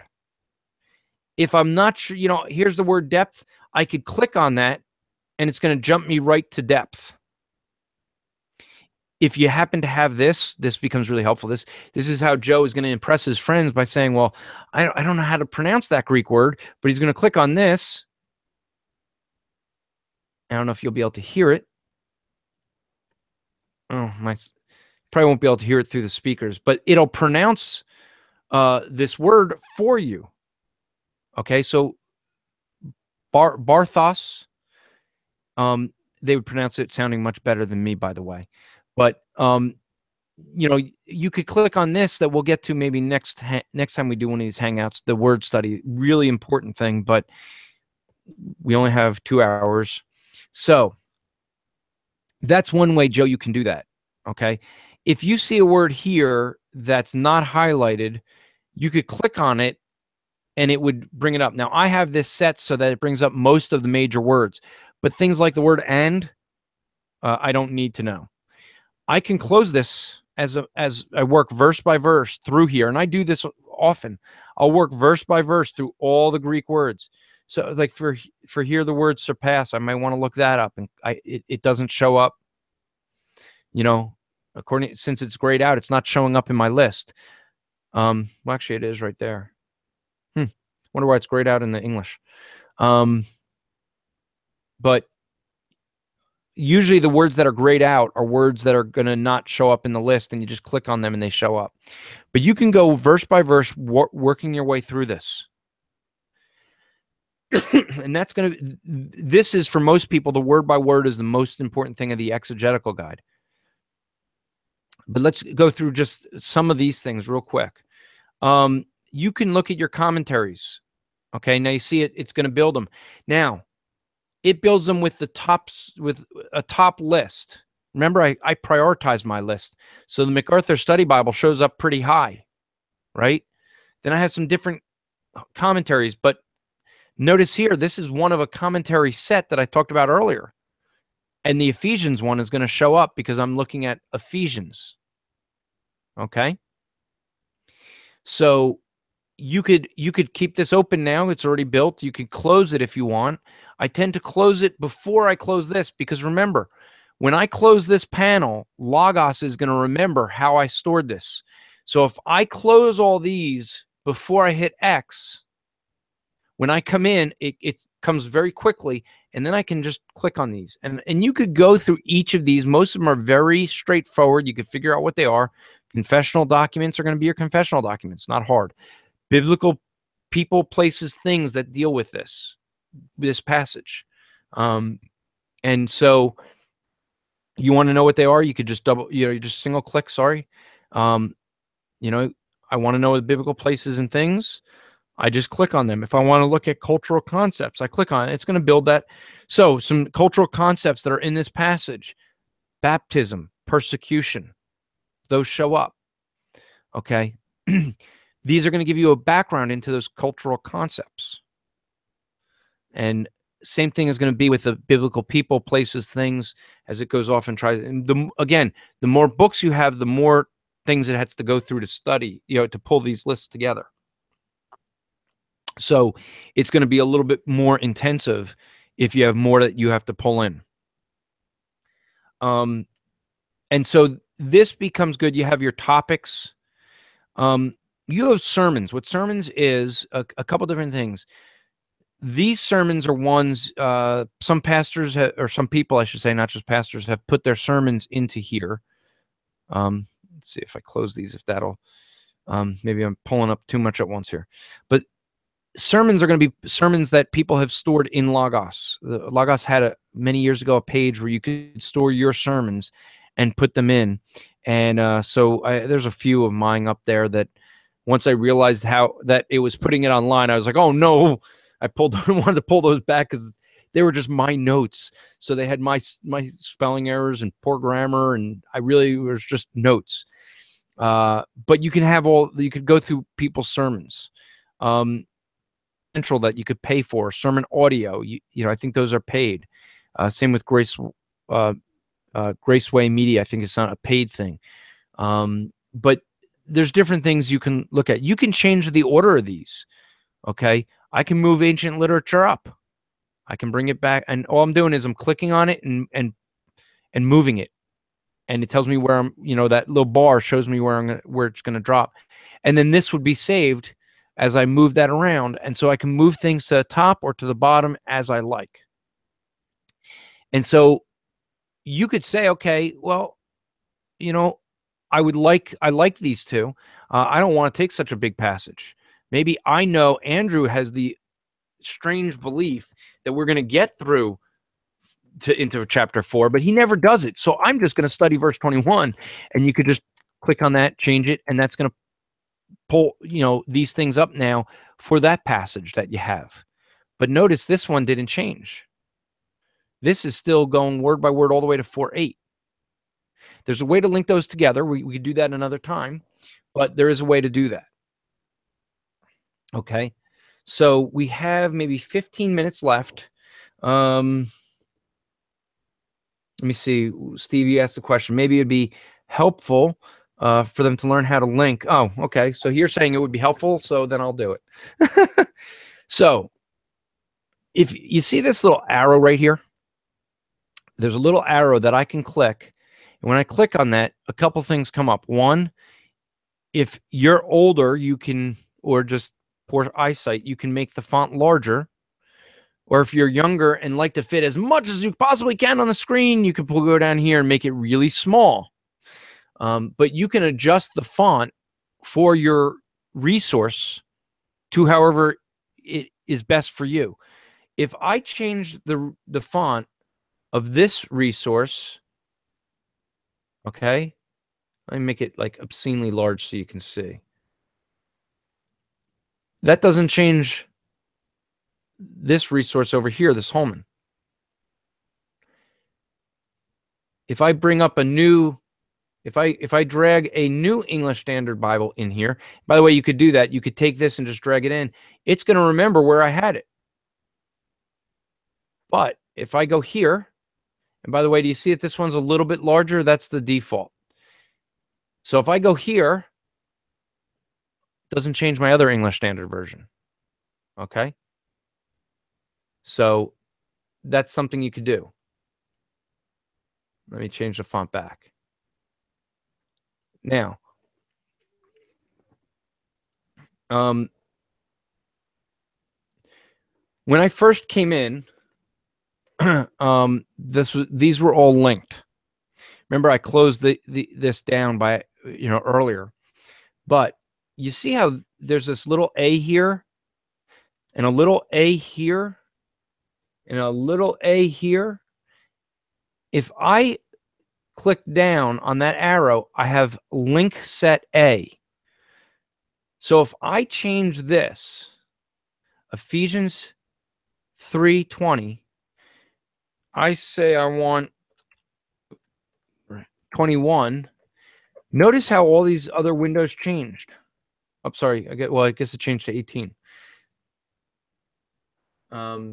Okay. So if I change this, let's change that to 20. My Life Study Bible changed to 320. And this text comparison changed to 320. That's what linking will do. And what you do, if I want to change that in this passage guide, I would just click over here to the A, and you can have up to 5 different ones. You see how that changed to Ephesians 3:20. If I go over here and I click this to A, I could change it to B. Well, now they added another one. So you could have up to 6 link sets. So you could I could set these couple of windows to B, this one to A, and I could do things like that. See how now the exegetical guide, that changed as well. So if I wanted to say I want 1821 and I hit return,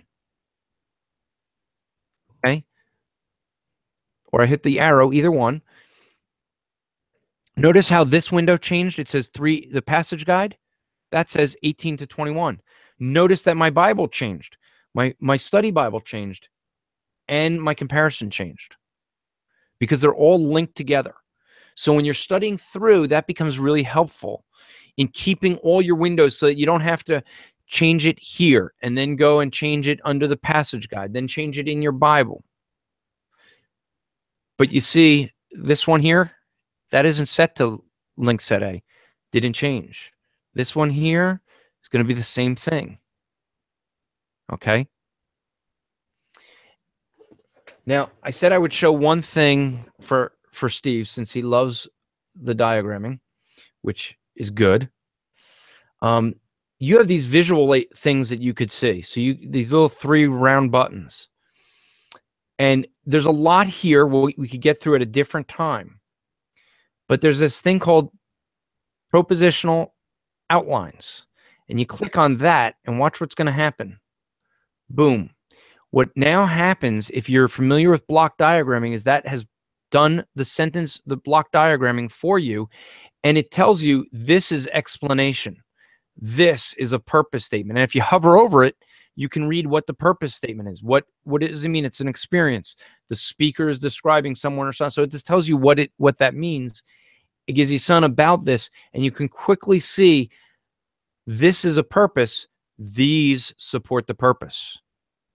Okay, that's a quick cheating way of doing it. It's not as, you're not going to learn as much as doing it by doing it yourself. But I'll give you one other cheat since we're there. When we have our passage guide here, you can go to visualizations, and give me a sec to find it. I might be under here. Okay. So you can go to visualizations, and you have a couple of different ones you could choose, like opentext.org. Now, remember, I'm in Ephesians 3:18. I click on this. Because I'm in Ephesians 3:18, it opens to Ephesians 3:18. And now we're going to have Steve go, wow, this is great. Here's the text here, and here's your your sentence diagramming, and it gives you this little A. Well, that's an adjunct. The P, that's, and you could just hover over these, and it's going to tell you what each one of these are. If you're familiar with block diagramming, this becomes really fun to do, but you're seeing that where it's indented, you can quickly see what's, this is not going to be a main point, a main clause. It's going to be a supporting clause because it's indented. This will be a major clause. It's actually a secondary clause. So there's some primary clause that's going to refer to. And you see, as I hover over, as I hover over this SC, down here, it's going to tell me secondary clause, and it's going to highlight the entire secondary clause. Okay. There's some other ones that you could look at in here that do the same thing. That's going to be under your exegetical guide for visualizations, if you like playing with those sort of things. That's going to be way too much for some people, and Joe is going, wow, that's confusing. But if you took the class that we had, the 20 lessons on how to interpret the Bible, or, biblical hermeneutics, our School of Biblical Hermeneutics, that is on the same YouTube page, or you could go to strivingforeternityacademy.org, or just go to strivingforeternity.org and click the Academy button. Either way, you get to the same place. You'll see our classes on the on biblical hermeneutics, and we teach people how to do block diagramming. But if you have this, you don't have to do that. You can just join right in. Now, Kofi is saying he's teaching Ephesians right now. This would prove so useful as we hit the home stretch. But the problem is, now that he has admitted that, he has now committed himself to coming Monday nights to our Bible study on Ephesians, where he can give us, since he's in the home stretch of Ephesians and we're only ending chapter 3, he now has the responsibility of helping us along. So he's now on the hook. We did have, if any of you haven't heard of Pastor Austin Hessler, great preacher, and you could he loved it because he's preaching through Ephesians, and so he was able to just he was ahead of us in his sermon prep, and then he went on a short-term missions trip, and we caught up and passed him. So now we're providing his sermon prep. But he's a great, if you haven't heard him preach, I encourage you to go G220 Radio on Blog Talk, blogtalk.com, I think it is, and look for G220 Radio, and his sermons are always there after Sunday. And Kofi, you'd have a lot to offer, because we even allow latent flowers in. So you realize that, we allow the lightweight, so you could be the heavyweight. No, I'm only kidding, Leighton. Leighton always knows if you use his name. And he posts links to his blog. He'll have a blog up on that by tomorrow. He knows I'm kidding too. I love him, even though I disagree with his theology. But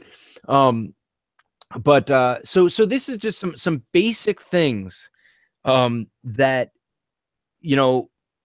we had 2 hours. When you go to the Logos camp, it's like 3 or 4 days, and it's packed in.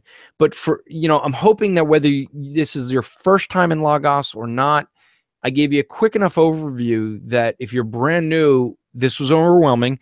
Someone like Joe that just got it recently is going to be going back and watching this video again.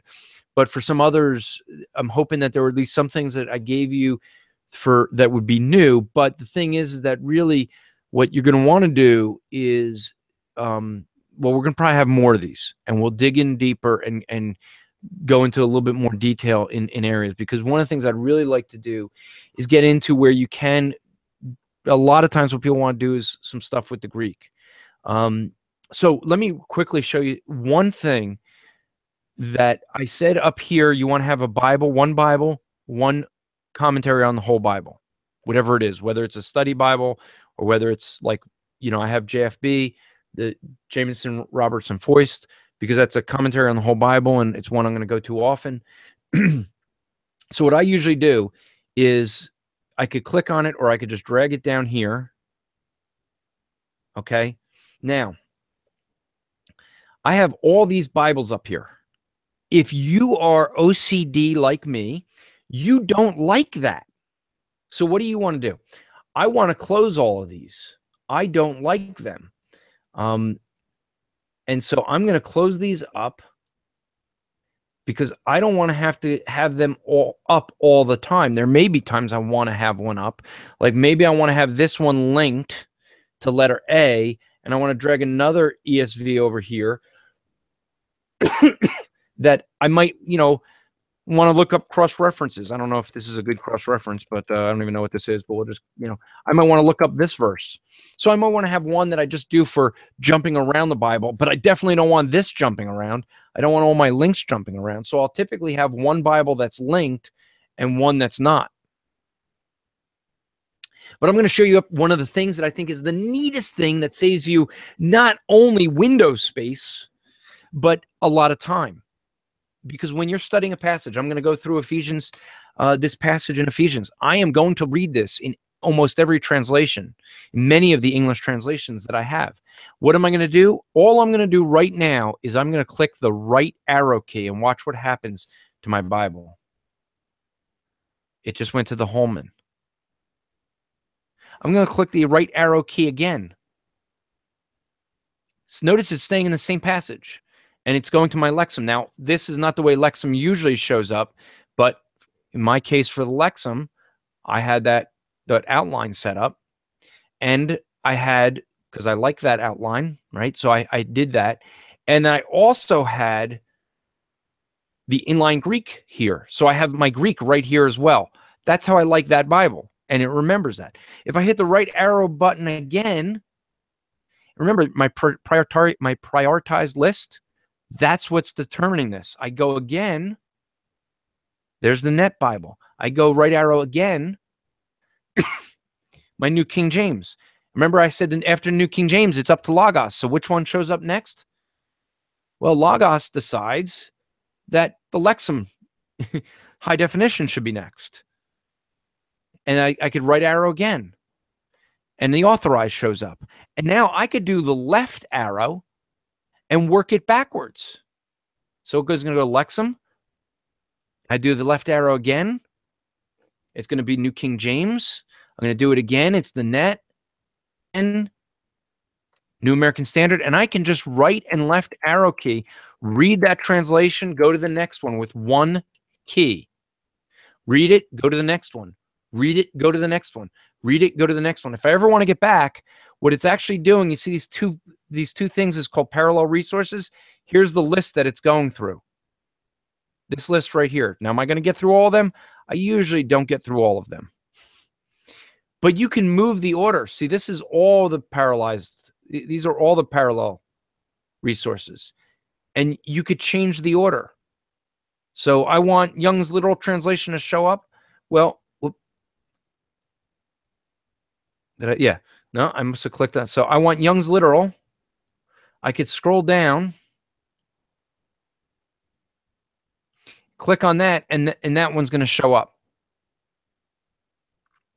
Now, if I want Young's literal to be higher in the list, I would find it here. I have the Chinese in case any of you want to read some Chinese. Any of you up on your Chinese? No? Okay, well. All right. Well, then I won't bring up the Chinese. You know? Of a Chinese church, you kind of had to have Chinese sometimes. But you can move some of these up in order by having your, that prioritized list. Okay? And so you can change the Bibles you want in that prioritized list. Let me also show, and the same thing actually is with commentaries. So here's my I said to you, I had the Jamison Robertson Foist. I have that. Notice that's in Ephesians. That too has a parallel set. And so this is the parallel set for that. So let me start at the first one. And this actually is the one that should be up there. I used to have it right here. I don't know what happened, so I must have deleted it accidentally. But if I start with here, here's going to be the list that I have of commentaries. Here's the full parallel list. So I can sit with this and just right arrow key, and it goes to the next commentary. Now, I don't want the commentaries linked here for myself, because if that's linked every time I go to the next verse, all these other windows are changing. So I have my commentary set, but remember, if I'm on Ephesians 3:8 and I open the commentary, so I'm here, I'm at Ephesians 3:18, 19, right? I go over here and drag this down, drop it in here. It's going to open to Ephesians 3:18 because that's where I'm at. But now I can read 19 and the rest of these windows aren't changing. I get done with reading this one, I do the right arrow, and I'm on my next commentary. I can read this one, I get done reading it, I go to the next commentary with a right arrow. If I want to go back to a commentary, left arrow. That's really saves a lot. And yes, I do have Catholic resources for those who may. It's called research. I have Seventh-day Adventist stuff too. So don't hold me. Okay, don't hold me. Don't rip me because of my library. Heretic. Yeah, you were waiting to say that. So you can go through all of your commentaries, read them one at a time. I mean, when I was old school and had books, what I would do is take every when I was working, say, the Book of James, every commentary that is behind me, when I shut the screen off and you see me and you see my library, I have a whole bunch of commentaries. What did I do? I grabbed every commentary off my shelf and I'd put it on a separate bookshelf. There was my study shelf. And what I would do is start with one commentary. I'd read it, highlight it, I'd put it back, I'd take the next one. I'd have a bookmark in it. I'd read it, I'd move the bookmark, highlighting everything, put it back. And I'd work commentary by commentary that way. Well, I can do that now in Logos by reading through everything and just hitting the right arrow button. And then when I'm done with that passage, I could just close this. And when I want, I take this commentary, drop it down again. It opens to the new passage that I'm at, and I do the same thing again. And I can get through all my commentaries. Now, again, your commentary list is going to be prioritized by going to your library up here and clicking the priority list. And this list here is going to determine the order that those are going to be in. You're going to have all of them? No, you're not going to do all of them. You're going to do important ones first. After the important ones, you're going to let Logos choose. You know, and if you have a ton of them, well, you're not going to want to go through all. You're not going to have time to go through all these. And if you do have that kind of time, you're clearly not preaching every week. So with that, I think, you know what, so let's quickly look at what we went over. We went over a lot of the things in your what you should look at daily in your home page. Looked at some of the different things that are here. What you have on your sidebar, what you have in getting your daily extras, how to pull up your Logos account very quickly, how to customize this. We went over what our menus up here, what each of these are, just briefly. How to add things to your quick bar up here. We even went through this Go. You know, you could do with the Go, the other thing you could do, let me go back to our home, and remember I said I have this thing that says close all. I like to do that sometimes. So I just closed everything. Now, is all of it lost? Well, not really, because remember we went over this thing called layouts. I have that layout right here. I could save that layout if I wanted by doing a save as, and it would show up here as my saved layout. So I go back over here, and, you know, I'm going to sit here, and we're going to be going through, and we want to study something. And, you know, we're going to be talking about the body of Christ. So I start typing body of Christ. And I could just click that, or I could just click enter or the go button. And now this is going to give me a topical study. So we showed how from the homepage you could do a study of a passage, or I could do a topic. Now notice the layout is different now. Now this gives me the topic guide. Okay? With all the things in the topics. It also assumes that I probably want a sermon out of this. So it's giving me all the sermons, a sermon starter guide. A sermon out of this, but this is the default. Now remember, for 75% of the people, or people who are just starting out, those guides are organized by Logos, and they're going to be probably all you're going to need. As you improve and as you study more, you're going to create your own guide. Maybe I could show you mine real quick that I use, but it has a little bit of everything in there. And there's times where I add and remove it. So, but you notice they brought up an English Bible that deals with the passage. We also brought up a Bible dictionary, right? They brought up this book I'm not familiar, so I could just hover over this, and it's Zondervan's Encyclopedia. So they're bringing up a bunch of dictionaries down here that they figure I'm going to need on the topic, the body of Christ. Here's the topic. And again, I have related verses, I have illustrations, I have sermons, all these different things. And notice this, it says, hey, there's no atlas on body of Christ. Not going to show up. People, places, things, not going to show up. So that's a topic if you want to do a topical study. Let me just show, I know we'll go a little bit over, but I just want to show really quick one thing, and that's the fact book. Let's see, is it? No. Okay. I usually don't get to it from the menu because I have it right here. But if you go to Tools, and just show it again so you see Tools, and then under References is Fact Booked.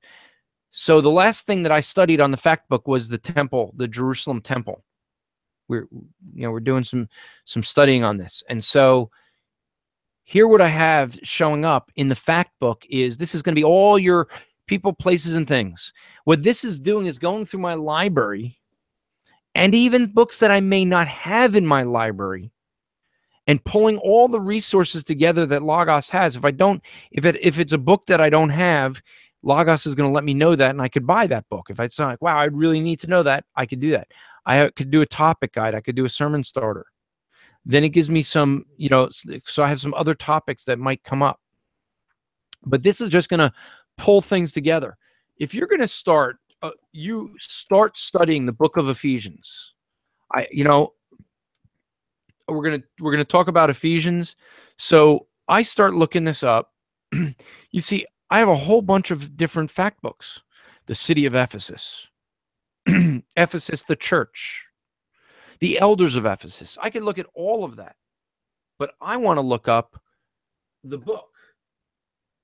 So I just keep typing, and it has the epistle. And so I click on the epistle, I hit return, and it's going to create a fact book. This is kind of like, you guys remember like when you have the Encyclopedia Britannicas or things like that, and they used to also have fact books that give you all the facts about different people or places or things. Well, that's what Logos is trying to do here.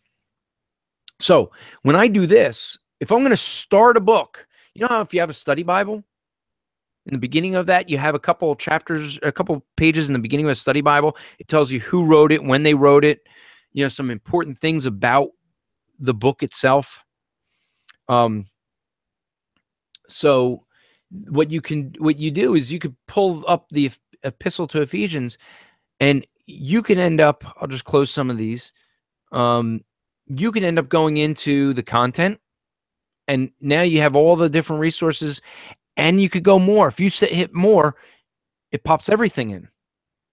If you don't want, if these 4 are enough, don't say more. If you want more, just click that, and this is going to give you all the outlines of the book. So every book in my library that deals with the book of Ephesians and provides an outline is here. So you're going to see a lot of things with outlines because you're going to have study Bibles, you're going to have commentaries. They're all going to have stuff. You could go into background, okay, and look at all those things.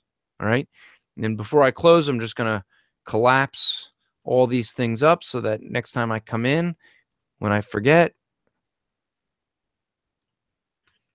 Okay. So, but you could do things like that. Okay. So quick question I see that popped in.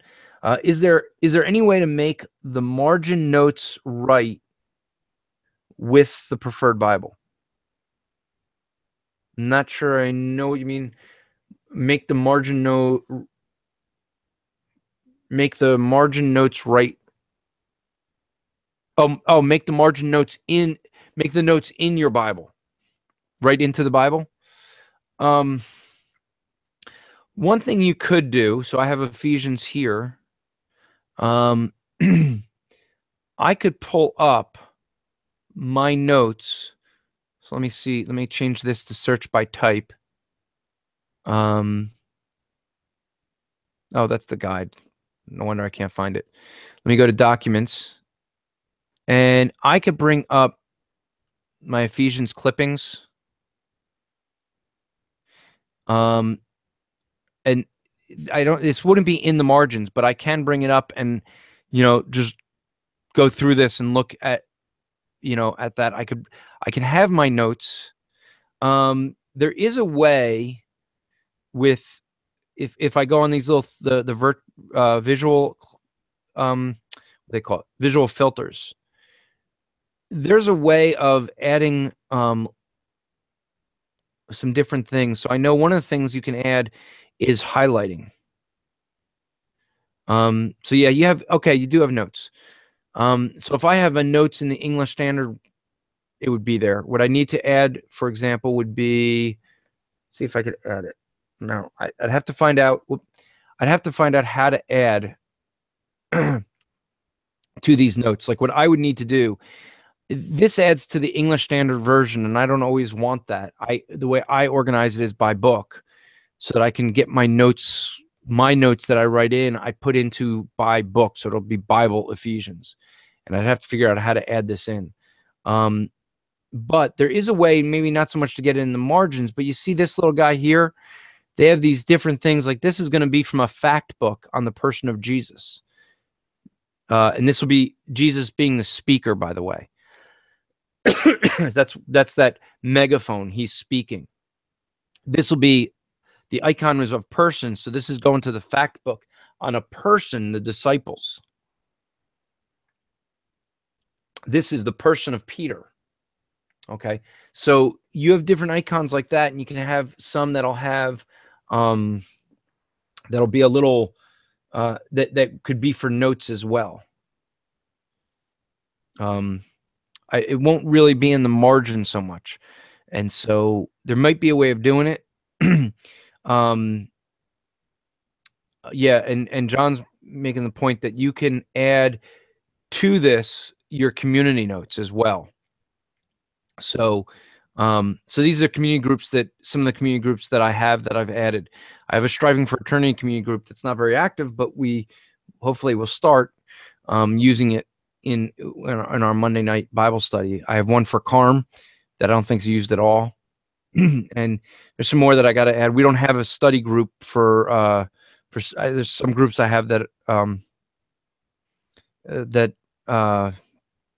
I'm part of that we just don't do much, but there are ways of adding the community notes. So if you're part of a group Bible study and you use Faith Life as a way of communicating, that shows up here as well. And that's really cool that what they've done with their social platform, because you can put calendars in there, and it's a whole lot that you could do. Maybe one day we could focus in on that and look at that. But so gave you guys a quick overview of the different guides. You have the topical guide, the exegetical guide, passage guide. You have the sermon starter guide that we didn't really look at. We looked at some of the quick ways to do a passage study and another one to do a topical study. So that's going to get you started with most of this stuff. We taught you a real quick way of if you have, well, right now I don't have my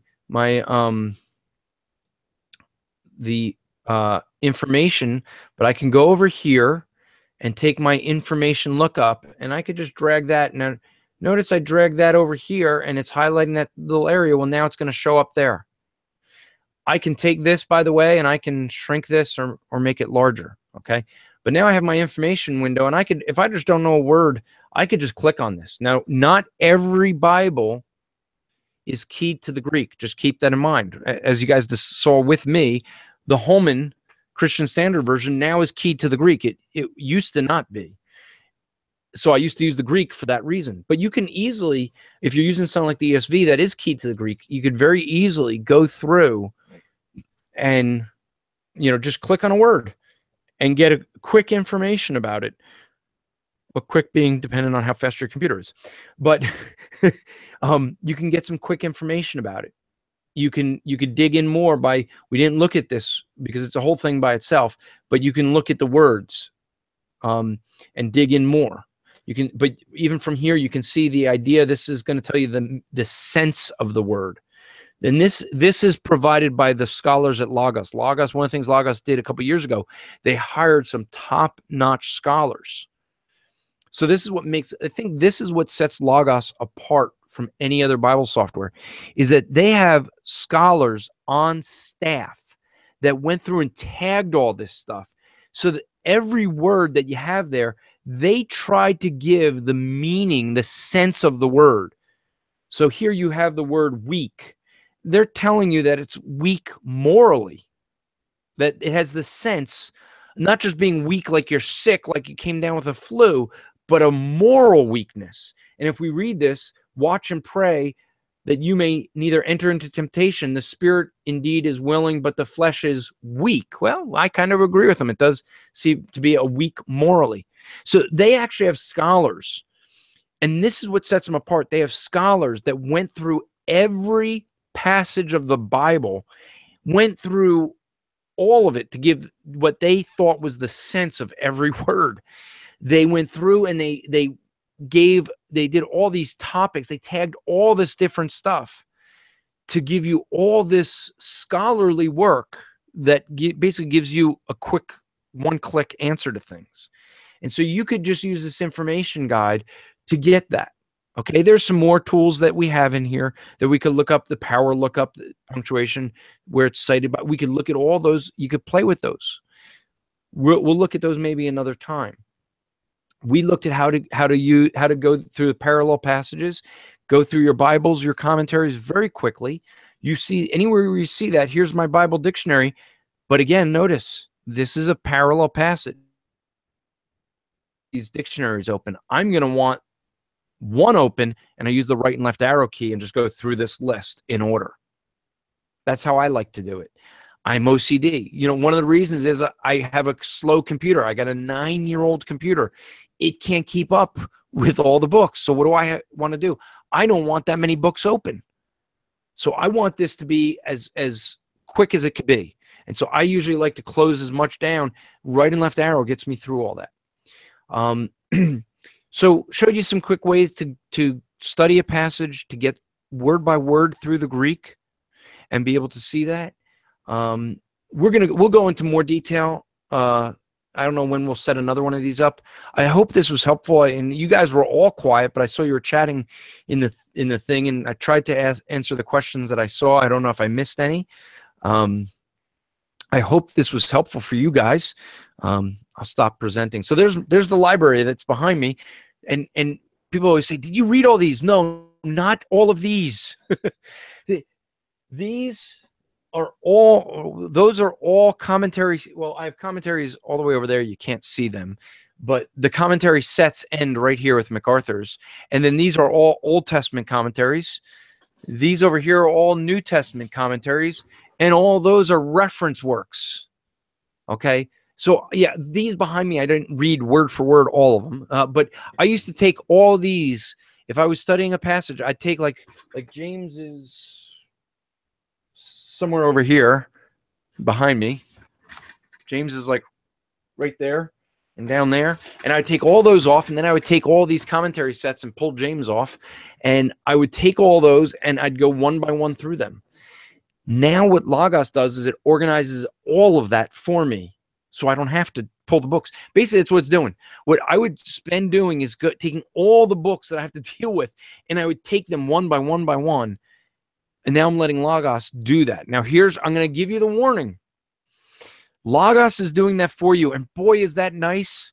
You have it's like having a personal assistant that's going to go through your library and pull everything together. Here's the problem. Now you suddenly find you have a little bit more time because you're not having to turn pages. And you know what you end up doing when you have more time?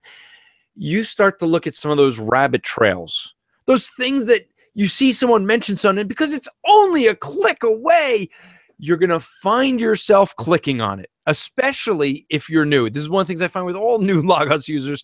They just keep going down the rabbit trails. My pastor just upgraded his Logos, and his wife came to me because she teaches the ladies study, and she's like struggling. And I said, "What's wrong?" She goes, I keep finding I'm running out of time with my study. I said, "Let me tell you why." She's like, "You know why?" I said, "Sure.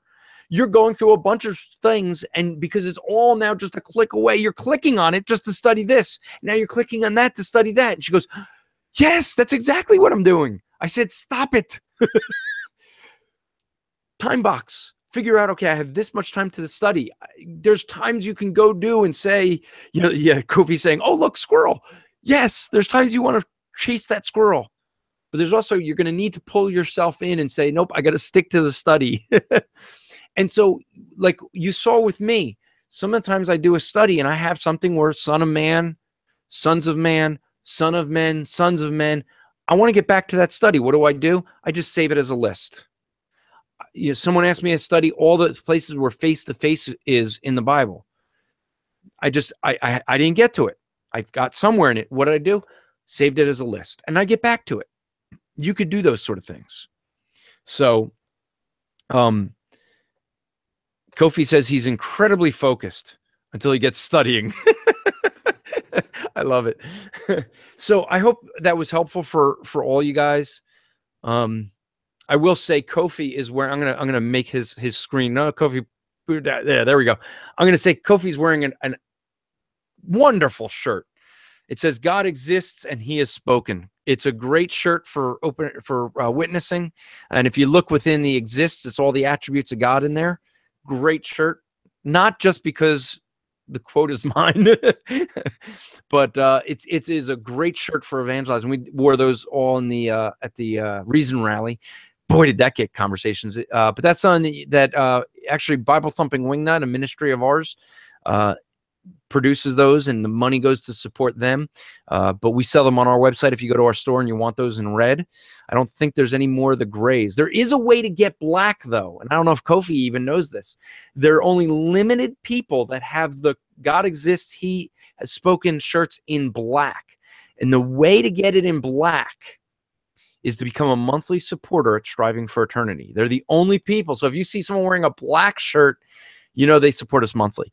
But if you become a monthly supporter, and you could do that many different ways through, you could send us a check through your bank. You could go to the Striving for Eternity page, click the donate button, and give weekly through PayPal, or monthly, through PayPal. And then depending on whatever level you support, we have different gifts that we give you. But one of them would be a God Exists, He Has Spoken t-shirt in black. It's the only way to get black. Just a hint, Kofi, I think, I see you got the red. You may have the gray. I think you need the black, use those wedding presents you get to good use. No, he's laughing. You guys can't see that. he's like this, laughing like, oh, but Kofi's going to be getting married soon. So he's chosen. And I don't know how you guys feel about this, you guys who are here, but Kofi has chosen, he's shaking his head like this. He knows what's coming. He has chosen to get married over going to Shepherd's Conference. I mean, you think he could have planned it better, but no, he decides, no, I'm gonna sit there and say, Shepherd's Conference, no. Marriage, yes. Well, I guess he's got his priorities straight. Just saying. So we're gonna end this here. I hope this was helpful. I'm sure some folks are gonna watch this again a couple times. You guys say, all right, we need another one. We're gonna do lesson 2, and we'll continue. If you guys found this valuable, share it with your friends. Let them know, how they could. I mean, the goal of this, obviously, I'm not making money off this. Logos doesn't pay me, but when you start learning how to really use the tool, when you just learn that search button, just play with the search, and you're going to see how much faster you're going to be able to find things. It's the reason that I now cannot go to church without my laptop, because I get asked questions all the time, and I can search and get that really quick. I was asked a couple of weeks ago by one of the ladies how many, she was in a Bible study, and the question came up of, well, how many commands are there in the Old Testament? And so I explained to her, she was under the, so let me just do that real quick. Let's see, I'll share the screen again, just since I'm mentioning it. I'll show you how I did that. And so she asked about the commands. Well, there is, under this interactive tool, there's several more tools that you can't see. So you click on all of them, and then it comes up with the full list. And one of the things, you have the commands of the law. And so I could just click on that. And let me show you one other feature really quick. This brings it up in this little window that I don't like. So what do? I click here on that little arrow, and I can float this panel. And now, let's see if you're going to see that. Let's see. Probably not. Let me stop and present the screen. Okay. So let me drag this back in somewhere. Okay. So here it is here. I take this, I click on float this panel, and you see now it becomes its own little window. And I have 2 windows. I have the back window back here, and then this one here. Now notice I was able to show her, because she thought there were 613 laws in the Talmud that the Jews have added. I said, no, there's 613 in the Old Testament. But here's the interesting thing. Look at this. There's 365 that are negative and 240 48 that are positive.